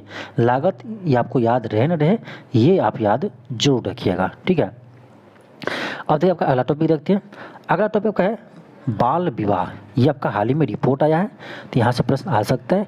आपको याद होगा कि 69वें बीपीएससी में आपको पूछा गया था शिशु मृत्यु दर, याद होगा, बहुत अच्छा क्वेश्चन पूछा गया था आपका 69वें बीपीएससी में, शिशु मृत्यु दर क्यों पूछा था? क्योंकि उस समय आपका हाल ही में रिपोर्ट आया था वहाँ से संबंधित, ठीक है, इसलिए प्रश्न पूछा था। तो आपका बाल विवाह से रिपोर्ट आया है, तो यहाँ से प्रश्न आ सकता है, ठीक है, यहीं से आपको गेस किया जाता है, ठीक है। बीपीएससी का क्वेश्चन बैंक पकड़िए, क्वेश्चन को हल कीजिए पिछले 10 साल को, बार बार उसको देखिए, उसी से आपको आइडिया आएगा कि कहाँ कौन सा टॉपिक इंपॉर्टेंट है, कहाँ से बीपीएससी क्वेश्चन पूछते हैं, ठीक है। देखिए आपका बाल विवाह, देखिए हाल ही में लैसेंट द्वारा दिए गए अध्ययन के अनुसार भारत में बाल विवाह में कुल मिलाकर कमी आई है। पहली बात कि भारत में देखा जाए तो बाल विवाह में कमी आई है। दूसरी बात कि बिहार में 16.7%, पश्चिम बंगाल में 15.2%, उत्तर प्रदेश में 12.5%, महाराष्ट्र में 8.2% सामूहिक रूप से लड़कियों के बाल विवाह के कुल बोझ के आधे से अधिक योगदान दिया है। अब देखो सबसे अधिक बाल विवाह कहाँ होता है? तो बिहार में, पहला स्थान बिहारी है। उसके बाद आपका पश्चिम बंगाल, उसके बाद आपका उत्तर प्रदेश, उसके बाद आपका महाराष्ट्र। ठीक है, तो आपको परसेंटेज याद रहे न रहे, ये परसेंटेज आपको याद रखना जरूरी नहीं है, लेकिन इसका क्रम ध्यान रखना है। सबसे अधिक बाल विवाह बिहार में, उसके बाद पश्चिम बंगाल, उसके बाद उत्तर प्रदेश, उसके बाद आपका महाराष्ट्र है। इस क्रम को ध्यान रखना है, बहुत इंपॉर्टेंट है तो आपका 2 पॉइंट का क्वेश्चन आपका, लेकिन यहाँ से प्रश्न आपको बहुत अच्छा बन सकता है। अगला टॉपिक का है कि बिहार का पहला संपीड़ित बायोगैस यानी BCG प्लांट। ठीक है, देखिए बिहार का पहला इसलिए इम्पोर्टेंट है, इसे विक्रमगंज रोहतास के घोसिया गांव में स्थापित किया गया है। ध्यान रखना है कहाँ स्थापित किया गया है, तो विक्रमगंज, रोहतास के विक्रमगंज के घोसिया गांव में स्थापित किया गया है बिहार का पहला संपीड़ित biogas plant. Indian oil corporation ने इसे खरीदने के लिए एक समझौता पर हस्ताक्षर किए हैं। ठीक है, बस ये ध्यान रखना है ये कहाँ पर स्थापित किया गया, यही आपका इम्पोर्टेंट है। ठीक है, अगला देखिए आपका बिहार में 3 नए औद्योगिक क्षेत्र। ठीक है, अब देखिए बिहार सरकार ने राज्य में 3 नए औद्योगिक क्षेत्र की बनाने की घोषणा की है। ये औद्योगिक क्षेत्र आपका बिहार के गया, मुंगेर, नालंदा जिला में स्थापित किया जाएगा। ठीक है, तो ध्यान रखना आपका ये जिला का नाम गया, मुंगेर, नालंदा, इस 3 जिले में आपका नए औद्योगिक केंद्र स्थापित किया जाएगा। अगला पॉइंट आपका है डॉक्यूमेंट्री फिल्म वीपर्स ऑफ होप, ये क्यों चर्चा में है? देखिए गया के निकट पटवा टोली के बुनकरों के जीवन पर आधारित डॉक्यूमेंट्री फिल्म वीपर्स ऑफ होप को यूनेस्को द्वारा पुरस्कृत किया गया है। अब देखिए क्यों इंपॉर्टेंट है, क्योंकि इसे यूनेस्को के द्वारा पुरस्कृत किया गया है। ठीक है, अब देखिए ये किस पर आधारित है, तो गया के पटवा टोली बुनकरों के जीवन पर यह आधारित है, इससे भी ध्यान रखना। ये फिल्म का निर्देशन कौन है इस फिल्म का, तो सृजन चटर्जी इस फिल्म का निर्देशन का है। ठीक है, बाकी आपका इम्पोर्टेंट नहीं है, ये आपका 2 पॉइंट आपका इम्पोर्टेंट है। आगे देते आपका अगला है, ये तो देख चुके हैं। अगला आपका पॉइंट देखिए क्या है, ये आपका इम्पोर्टेंट है। अगला पॉइंट आपका है केंद्रीय सांख्यिकी और कार्यक्रम क्रियान्वयन मंत्रालय द्वारा जारी नवीनतम त्वरित अनुमानों के आधार पर बिहार की आर्थिक वृद्धि। देखिए डाटा, आप किसी भी डाटा को याद करने से पहले आप देखिए ये डाटा किसका है। ठीक है, तो ये किसका है, तो केंद्रीय सांख्यिकी और कार्यक्रम क्रियान्वयन मंत्रालय का है। ठीक है, अब देखिए क्या रिपोर्ट दिया है, तो वित्त वर्ष 2023-24 में चालू मूल्य मतलब वर्तमान मूल्य पर 2023-24 के आधार पर बिहार का GSDP यानी सकल राज्य घरेलू उत्पाद 14.47% से बढ़कर 8,54,429 करोड़ रुपया पहुंच गया है। ठीक है, तो एक तो आपको इस डाटा को ध्यान रखना है। ठीक है, और इसको परसेंटेज को भी ध्यान रखना है। ठीक है, कि 23-24 में वर्तमान मूल्य पर बिहार के GSDP में 14.47% की वृद्धि हुई है। ठीक है, और वही हम बात करें आपका वास्तविक GSDP यानी आधार वर्ष पर, तो 11-12 पर, तो ये आपको बताया है 9.2%। ठीक है, अब देखिए इसका डाटा, ठीक है, और आपका बिहार आर्थिक सर्वेक्षण का डाटा दोनों अलग अलग हो सकता है। ठीक है, तो आपको कंफ्यूज नहीं होना है कि सर आपने तो बताए थे वहाँ पर कुछ अलग, यहाँ कुछ अलग है, तो वहाँ पर डाटा कुछ अलग था, वहाँ पर कुछ और बताया गया था, ये डाटा किसी और का है, ये आपका बिहार आर्थिक सर्वेक्षण का डाटा था, और ये आपका केंद्रीय सांख्यिकी का कार्यक्रम क्रियान्वयन मंत्रालय का आपका ये डाटा है। तो ध्यान रखना है आपका दोनों अलग अलग से। ठीक है, कन्फ्यूज नहीं होना है, ये चीज़ ध्यान रखना है। ठीक है, कि 14.47% ये किसका है, ये आपका वर्तमान चालू मूल्य पर है। ठीक है, और आपका वास्तविक GSDP वृद्धि कितना है, 9.2 है, जो आपका आधार वर्ष पर है 11-12 के आधार पर। ठीक है, इसे ध्यान रखना है। 2022-23 में यह 15.30 की वृद्धि से कम था, यानी 2022 में यह आपका 15.30% वृद्धि हुआ था 2022-23 में। ठीक है, आगे बढ़ते हैं, अगला आपका पॉइंट है, और यहाँ पे ये भी देख लीजिए, ये आपका है 22-23 में 15.3% जो बता रहा है, ये आपका करेंट मूल्य पर है। ठीक है, वर्तमान मूल्य पर है, जबकि वास्तविक GSDP में वृद्धि कितना हुआ है, तो 9.85% वृद्धि हुआ है 2022-23 में। तो डाटा को ध्यान से याद रखिएगा, कौन सा डाटा, ठीक है, किस ईयर पर है। तो क्योंकि देखिए आपको दोनों याद होगा, ये भी देखे देंगे, एग्जाम में आएगा आपका वास्तविक पूछेगा तो वास्तविक लगाना है, मौद्रिक पूछेगा तो मौद्रिक लगाना है। फिर आपका अगला पॉइंट देखिए क्या कहा है। अगला पॉइंट आपका है मुद्रास्फीति के समायोजन के बाद स्थिर यानी 11-12 के मूल्य पर राज्य का जीएसडीपी वास्तविक जीएसडीपी के पिछले वर्ष की तुलना में 2023-24 में 9.02 से बढ़कर आपका ये 4,64,510 करोड़ रुपये तक पहुँच गया है। ठीक है, तो ये आपको हम बता चुके थे यहाँ पर वास्तविक। ठीक है, यहाँ पर हम वास्तविक भी एक ही साथ आपको बता दिए थे। ठीक है, मौद्रिक भी आपको बताए थे, साथ में वास्तविक भी बताए थे, तो उसको आपको ध्यान रखना है। फिर आपका अगला है कि वार्षिक सकल वृद्धि के मामले में अर्थव्यवस्था के आकार के संबंध में बिहार देश के 16वें स्थान पर है, इसको भी ध्यान रखना है। और इसे त्वरित अनुमानों के आधार पर तृतीय क्षेत्र और सेवा क्षेत्र में वर्तमान मूल्य पर जीएसडीपी का 57.06% योगदान है। यानी तृतीय क्षेत्र का योगदान कितना है, तो 57.06% योगदान है। ठीक है, और उसके देखिए प्राथमिक क्षेत्र का कितना योगदान है, तो 24.23% है। ठीक है, और आपका द्वितीय क्षेत्र का योगदान कितना है, तो आपका 18.16% है। ठीक है, 18.16% योगदान है। तो तीनों को ध्यान रखिए, प्राथमिक क्षेत्र में कितना योगदान है, तो 24.23% है। द्वितीय क्षेत्र में कितना योगदान है, तो 18.16% है। और तृतीय क्षेत्र में कितना योगदान है, तो ये आपका 57.06% योगदान है। ठीक है, इसे आप ध्यान रखिएगा। अगला पॉइंट देखिए क्या कहा है। अगला पॉइंट कहा है कि इन तीनों क्षेत्र में से केवल प्राथमिक क्षेत्र 2023-24 में 10.66% वृद्धि के साथ पिछले वर्ष की तुलना में उच्चतर विकास दर में वृद्धि हुई है। यानी प्राथमिक क्षेत्र में देखा जाए तो सिर्फ प्राथमिक क्षेत्र में आपका 10.66% वृद्धि हुई है। ठीक है, मौजूदा जीएसडीपी वृद्धि के मामले में बिहार चौथे स्थान पर है। मौजूदा कीमत पर वर्तमान मूल्य पर देखा जाए बिहार की जीएसडीपी की वृद्धि में, तो बिहार चौथे स्थान पर, ठीक है, चौथे स्थान पर है।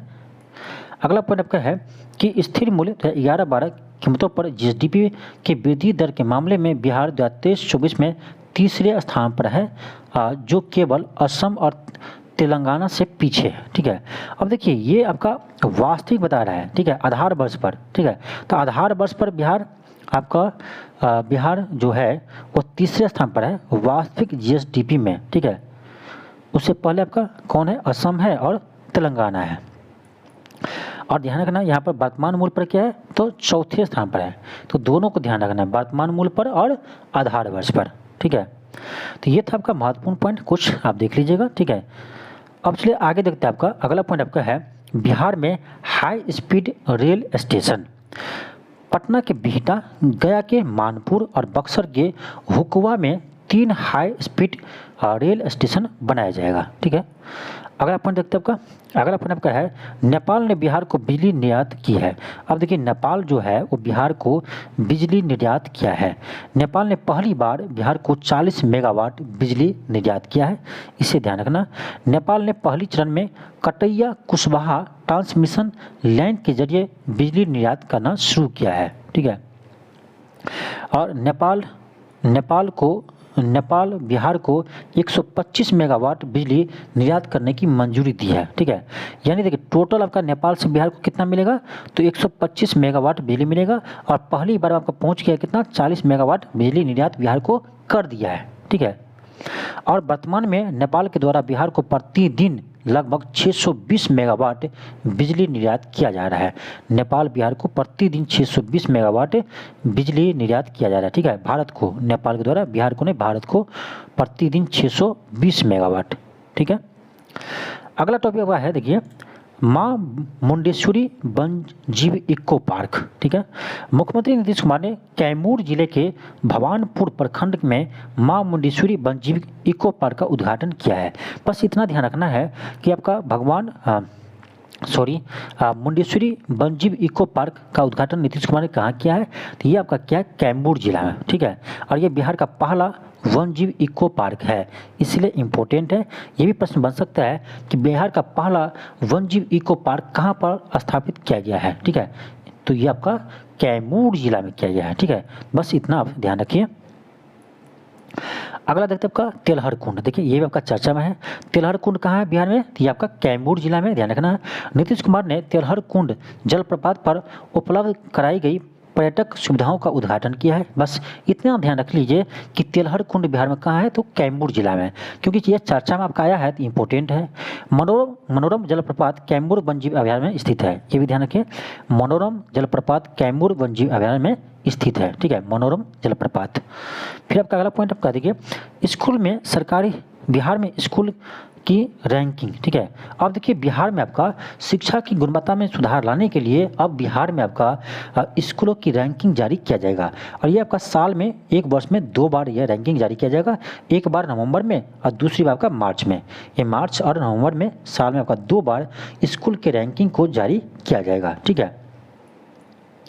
आगे बढ़ते आपका अगला पॉइंट है अहेतुल्ला लॉन्गिस्टिस, ठीक है, आप पढ़ लीजिएगा, नाम बहुत डिफिकल्ट है, ठीक है, बस आपको ध्यान रखना है, ठीक है, एक बार देख लीजिए। ठीक है, बिहार में वाल्मीकि टाइगर रिजर्व के आसपास असाधारण रूप से लंबी थूथन वाली वाइन स्नेक की एक प्रजाति की खोज की गई है और इसी के नाम ये रखा गया है, ठीक है, बस ध्यान रखना है। ये कहाँ खोज किया है, तो वाल्मीकि टाइगर रिजर्व जो आपका पश्चिमी चंपारण में, वहाँ पर खोज किया गया है। अगला पॉइंट आपका है बिहार का तीसरा जूलॉजिकल गार्डन, ठीक है। देखिए केंद्रीय चिड़ियाघर प्राधिकरण ने अररिया में रानीगंज जूलॉजिकल गार्डन की स्थापना की मंजूरी दी है। अब देखिए बिहार में आपका तीसरा जूलॉजिकल गार्डन बनेगा कहाँ पर, तो अररिया के रानीगंज में, ठीक है, इसे आप ध्यान रखना। अगला पॉइंट आपका है बिहार का दूसरा बाघ अभ्यारण्य। देखिए आपको पता होगा बिहार में अभी तक आपका केवल एक टाइगर रिजर्व है, कौन, वाल्मीकि टाइगर रिजर्व, आपका पश्चिमी चंपारण में, ये आपको पता होगा। अब दूसरा आपको बनेगा कहाँ, आपका कैमूर वन्यजीव अभ्यारण्य। कैमूर वन्यजीव अभ्यारण्य को बाघ अभ्यारण्य के रूप में बदलने के लिए बिहार सरकार के प्रस्ताव को स्वीकार कर लिया, किसने, केंद्र सरकार ने, ठीक है।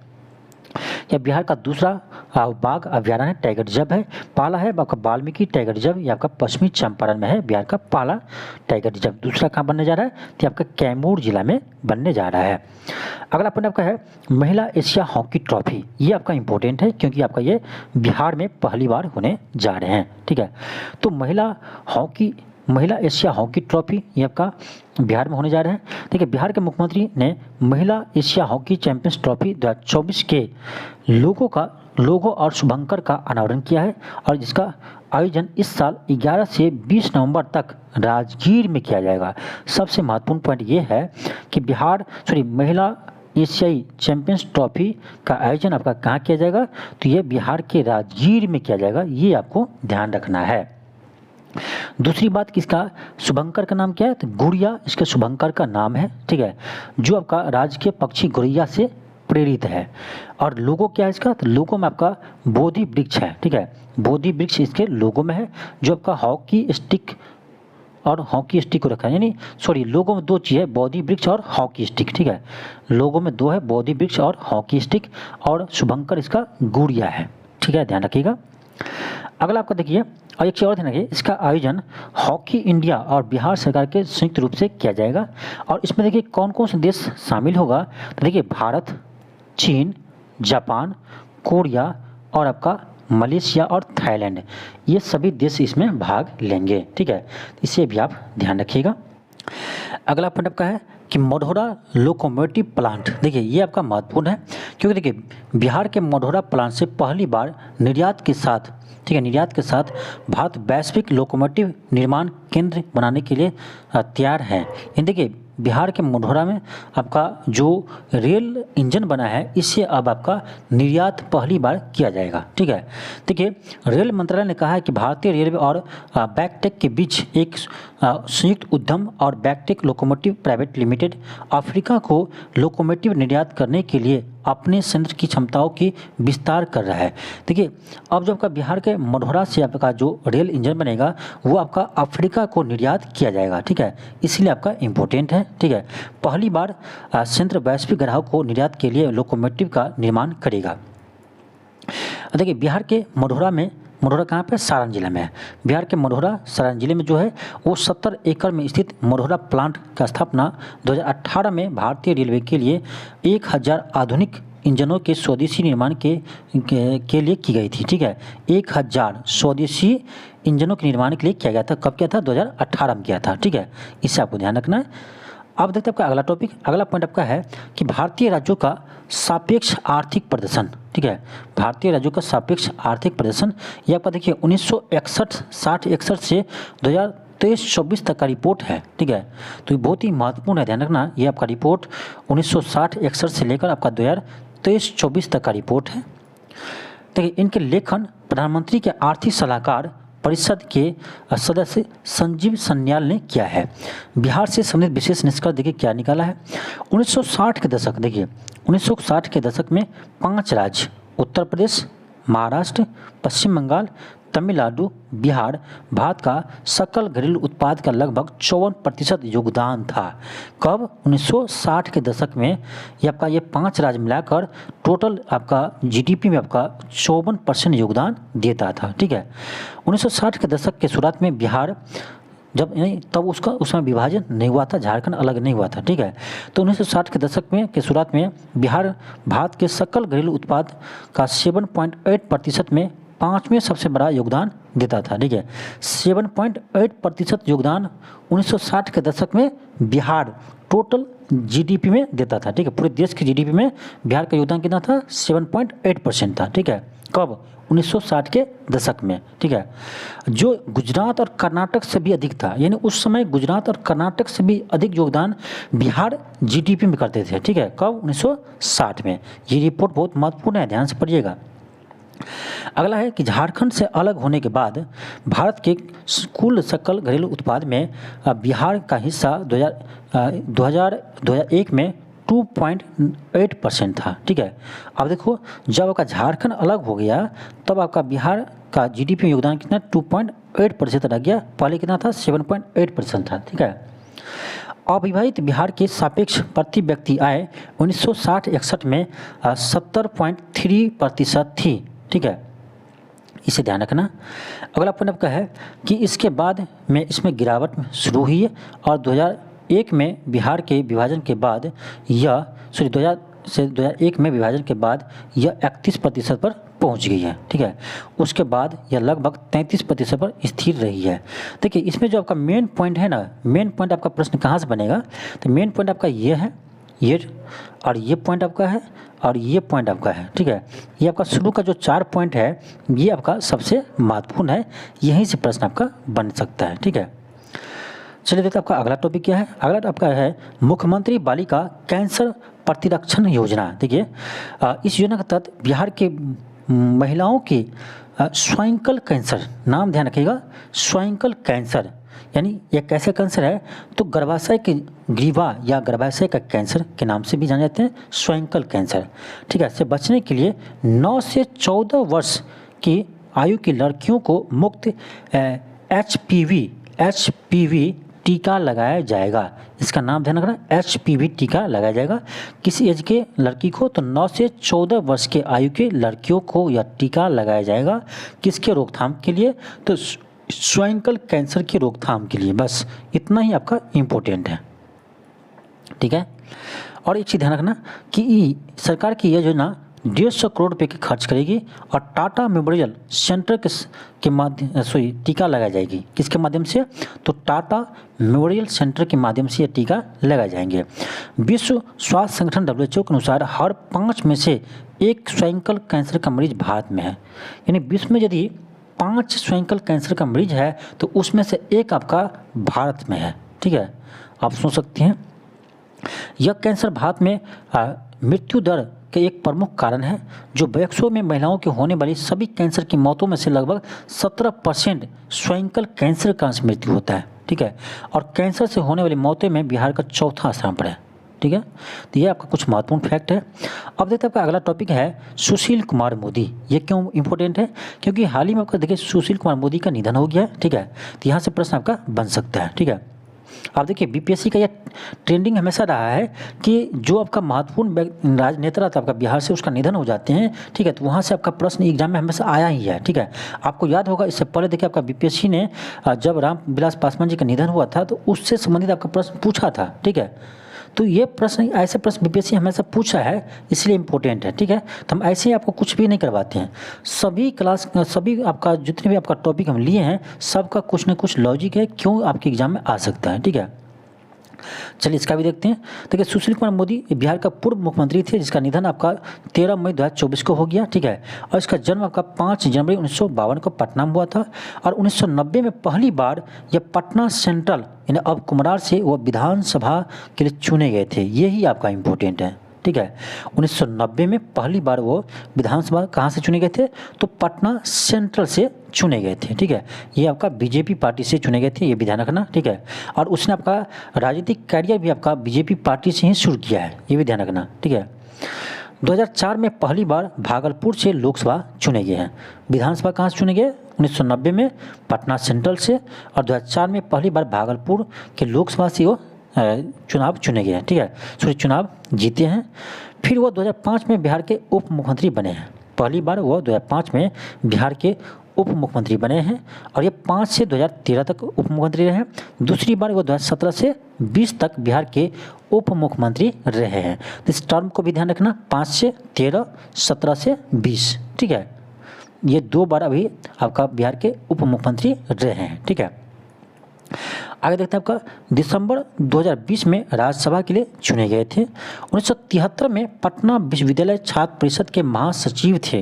ये ध्यान रखना कि 1973 में पटना विश्वविद्यालय छात्र संघ के महासचिव थे, जब उसमें छात्र संघ के अध्यक्ष थे लालू प्रसाद, ठीक है। तो उसमें वो महासचिव थे, ठीक है, इसे ध्यान रखना। अगर आपका है कि उन्होंने लालू प्रसाद यादव पर लालू लीला नामक पुस्तक लिखी है। लालू की लीला पूरा बताया गया है, ठीक है। इस पुस्तक में आप देख सकते हैं, जाकर के डिटेल्स में पढ़ना है तो पढ़ सकते हैं, ठीक है। तो लालू प्रसाद यादव पर यह लालू लीला नामक पुस्तक भी लिखा था, ठीक है। 1983 से 1986 तक अखिल भारतीय विद्यार्थी परिषद के अखिल भारतीय महासचिव भी रहे हैं और आपातकाल के दौरान उन्हें 5 बार जेल भी जाना पड़ा है, ठीक है। और उसके पुस्तक का नाम और भी आपका है, क्या बिहार भी असम बनेगा। इसके लेखक भी सुशील कुमार मोदी है और आरक्षण नामक पुस्तक के लेखक भी सुशील कुमार मोदी है और लालू लीला नामक पुस्तक के भी लेखक सुशील कुमार मोदी है। तो इससे आपका ये महत्वपूर्ण पॉइंट है। यहाँ से प्रश्न आपका जो भी बनेगा यहाँ से बन सकता है, ठीक है। आप आराम से बना सकते हैं। अगला आपका टॉपिक है पटवा टोली गाँव। ये क्यों महत्वपूर्ण है, पटवा टोली क्यों चर्चा में है, चलिए देखते हैं। देखिए बिहार के गया जिला स्थित पटवा टोली गाँव IIT फैक्ट्री के नाम से मशहूर है, ठीक है। बस ये ध्यान रखना है कि ये आपका पटवा टोली गांव कहाँ है, तो गया जिला में है और ये आपका IIT फैक्ट्री के नाम से जाने जाते हैं, क्योंकि इस गांव से लगभग हर घर से IIT प्रवेश परीक्षा उत्तीर्ण करते हैं।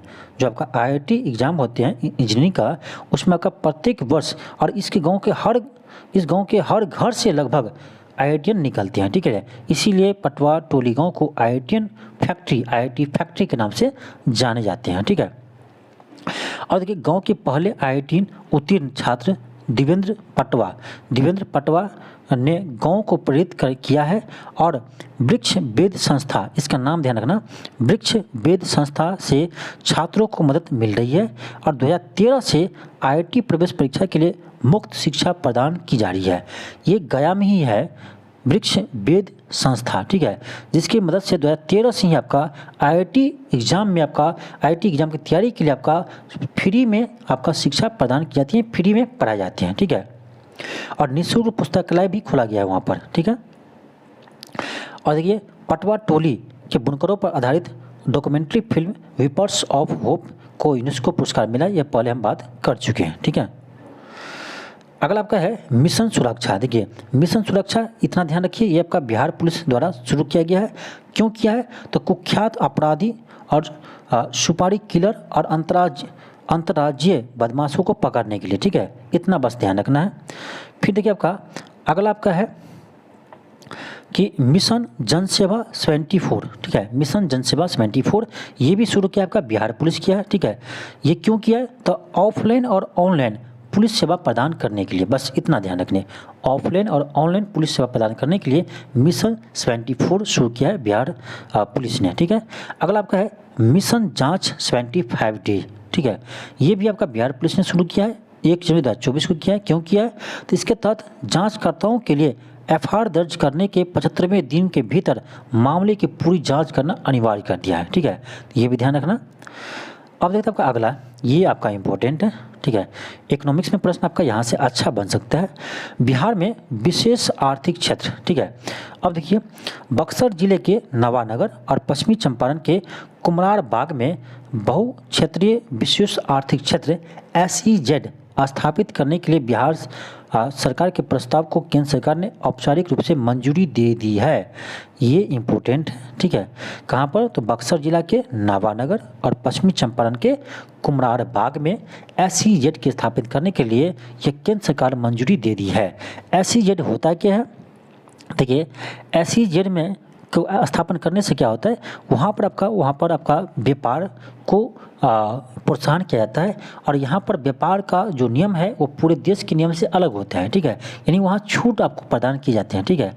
निवेशकों को वहाँ पर छूट प्रदान किए जाते हैं, ठीक है। तो व्यापार के लिए आपका ये महत्वपूर्ण है, ठीक है। SEZ के लिए 125 एकड़ भूमि छोड़िए, इतना आपका डीपली नहीं पूछेगा, भूमि याद भी नहीं रहेगा आपको, ठीक है। तो मेन पॉइंट आपका यही था, ठीक है। और ध्यान रखना, यह बिहार का पहला SEZ होगा, बिहार का पहला SEZ होगा। और पड़ोसी राज्य में देखा जाए तो झारखंड और उत्तर प्रदेश में, झारखंड में 2 SEZ है और आपका यूपी में 21 SEZ है, ठीक है। इसे ध्यान रखना। आगे देखते आपका शरद कुमार क्यों चर्चा में रहा था? तो देखिए, भारत के शरद कुमार ने पेरिस ओलंपिक 2024 में पैरा ओलंपिक्स में पुरुष की ऊंची कूद में T63 वर्ग में रजत पदक जीता है, सिल्वर मेडल जीता है। और ये आपका बिहार के मुजफ्फरपुर जिला के रहने वाले हैं, ठीक है। और ये सिल्वर मेडल जीता है पेरिस पैरा ओलंपिक्स में, ठीक है। इसे आप ध्यान रखना। अगला आपका है, बिहार में राज्यसभा के नए सदस्य। देखिए, बिहार से आपका राज्यसभा का 2 नए सदस्य चुना गया है, उपेंद्र कुशवाहा और मनन मिश्रा। बस इतना ध्यान रखना, उपेंद्र कुशवाहा, मनन मिश्रा।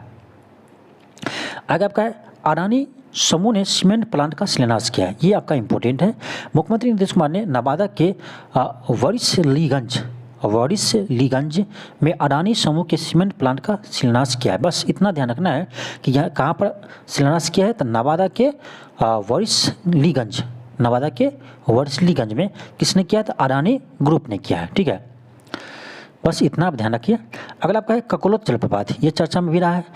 बिहार के मुख्यमंत्री नीतीश कुमार ने नवादा के ककोलत जलप्रपात पर्यटकों के लिए सुविधाओं का उद्घाटन किया है, ठीक है। और यह ककोलत जलप्रपात नवादा जिले के गोविंद प्रखंड में स्थित है। बस इतना ध्यान रखने कि ककोलत जलप्रपात कहाँ पे? आपका नवादा जिला में है, बस, ठीक है। इतना ध्यान रखना है। तो ये था आपका बिहार के करेंट अफेयर का महत्वपूर्ण टॉपिक, ठीक है। यदि आप ये क्लास देख लेते हैं तो मुझे लगता है आपका किसी का भी आप टेस्ट सीरीज लगाते हैं, ठीक है, कोई भी आप टेस्ट दे रहे हैं या BPSC का ओरिजिनल एग्जाम ही देंगे तो आपका सारा प्रश्न आपका इसी टॉपिक से रहने वाले हैं, ठीक है। बिहार का हम बता रहे हैं, बिहार का करेंट अफेयर का। तो जितने भी आपका इंपॉर्टेंट टॉपिक था उससे आपको हम कवर करवा दिए हैं और कोशिश करेंगे आपका कि इन सभी से मिलाकर कुछ आपका महत्वपूर्ण प्रश्न को बना करके सेट करके आपको करवाएंगे, ठीक है। तो समय लगेगा, 5 से 6 दिन का समय लगेगा क्वेश्चन बनाने में, ठीक है। क्योंकि देखिए, इस टॉपिक से क्वेश्चन बनाना पड़ता है, तो क्वेश्चन बनाएंगे तो उसमें समय तो लगेगा सेट करने में, ठीक है। ऐसा तो नहीं किसी बुक से उठाएंगे आपको दे देंगे, ठीक है। तो ऑब्जेक्टिव क्वेश्चन भी हम करवाएंगे, लेकिन इससे पहले आप इस क्लास को आप 2 बार जरूर देखिएगा, आपको एग्जाम में बहुत बेनिफिट मिलेगा। और ऐसा क्लास आपके एग्जाम से पहले बहुत बेनिफिट होता है। जैसा मान लीजिए आपका कल एग्जाम है, आज रिवाइज करना है, तो आप वीडियो को आप चला दीजिए और आराम से आप उसको सुनते रहिए, ठीक है। तो ये फ़ायदा होता है, ठीक है। तो इससे बहुत बेनिफिट मिलेगा, ठीक है। तो इस वीडियो को आप अधिक से अधिक शेयर कीजिए और आप यदि चैनल पर नए हो तो चैनल को जरूर सब्सक्राइब कीजिए, ठीक है। आप हमें सपोर्ट करेंगे तभी हम आगे बढ़ पाएंगे और आपको हम सपोर्ट कर पाएंगे, ठीक है। सिंपल बात है। इतना मेहनत से आपको ऐसे आपका कंटेंट लेकर आए हैं तो आपका भी फर्ज बनता है कि चैनल को अधिक से अधिक सब्सक्राइब कीजिए और हमें सपोर्ट कीजिए और वीडियो को शेयर कीजिए। थैंक यू, धन्यवाद। मिलते हैं नेक्स्ट क्लास में।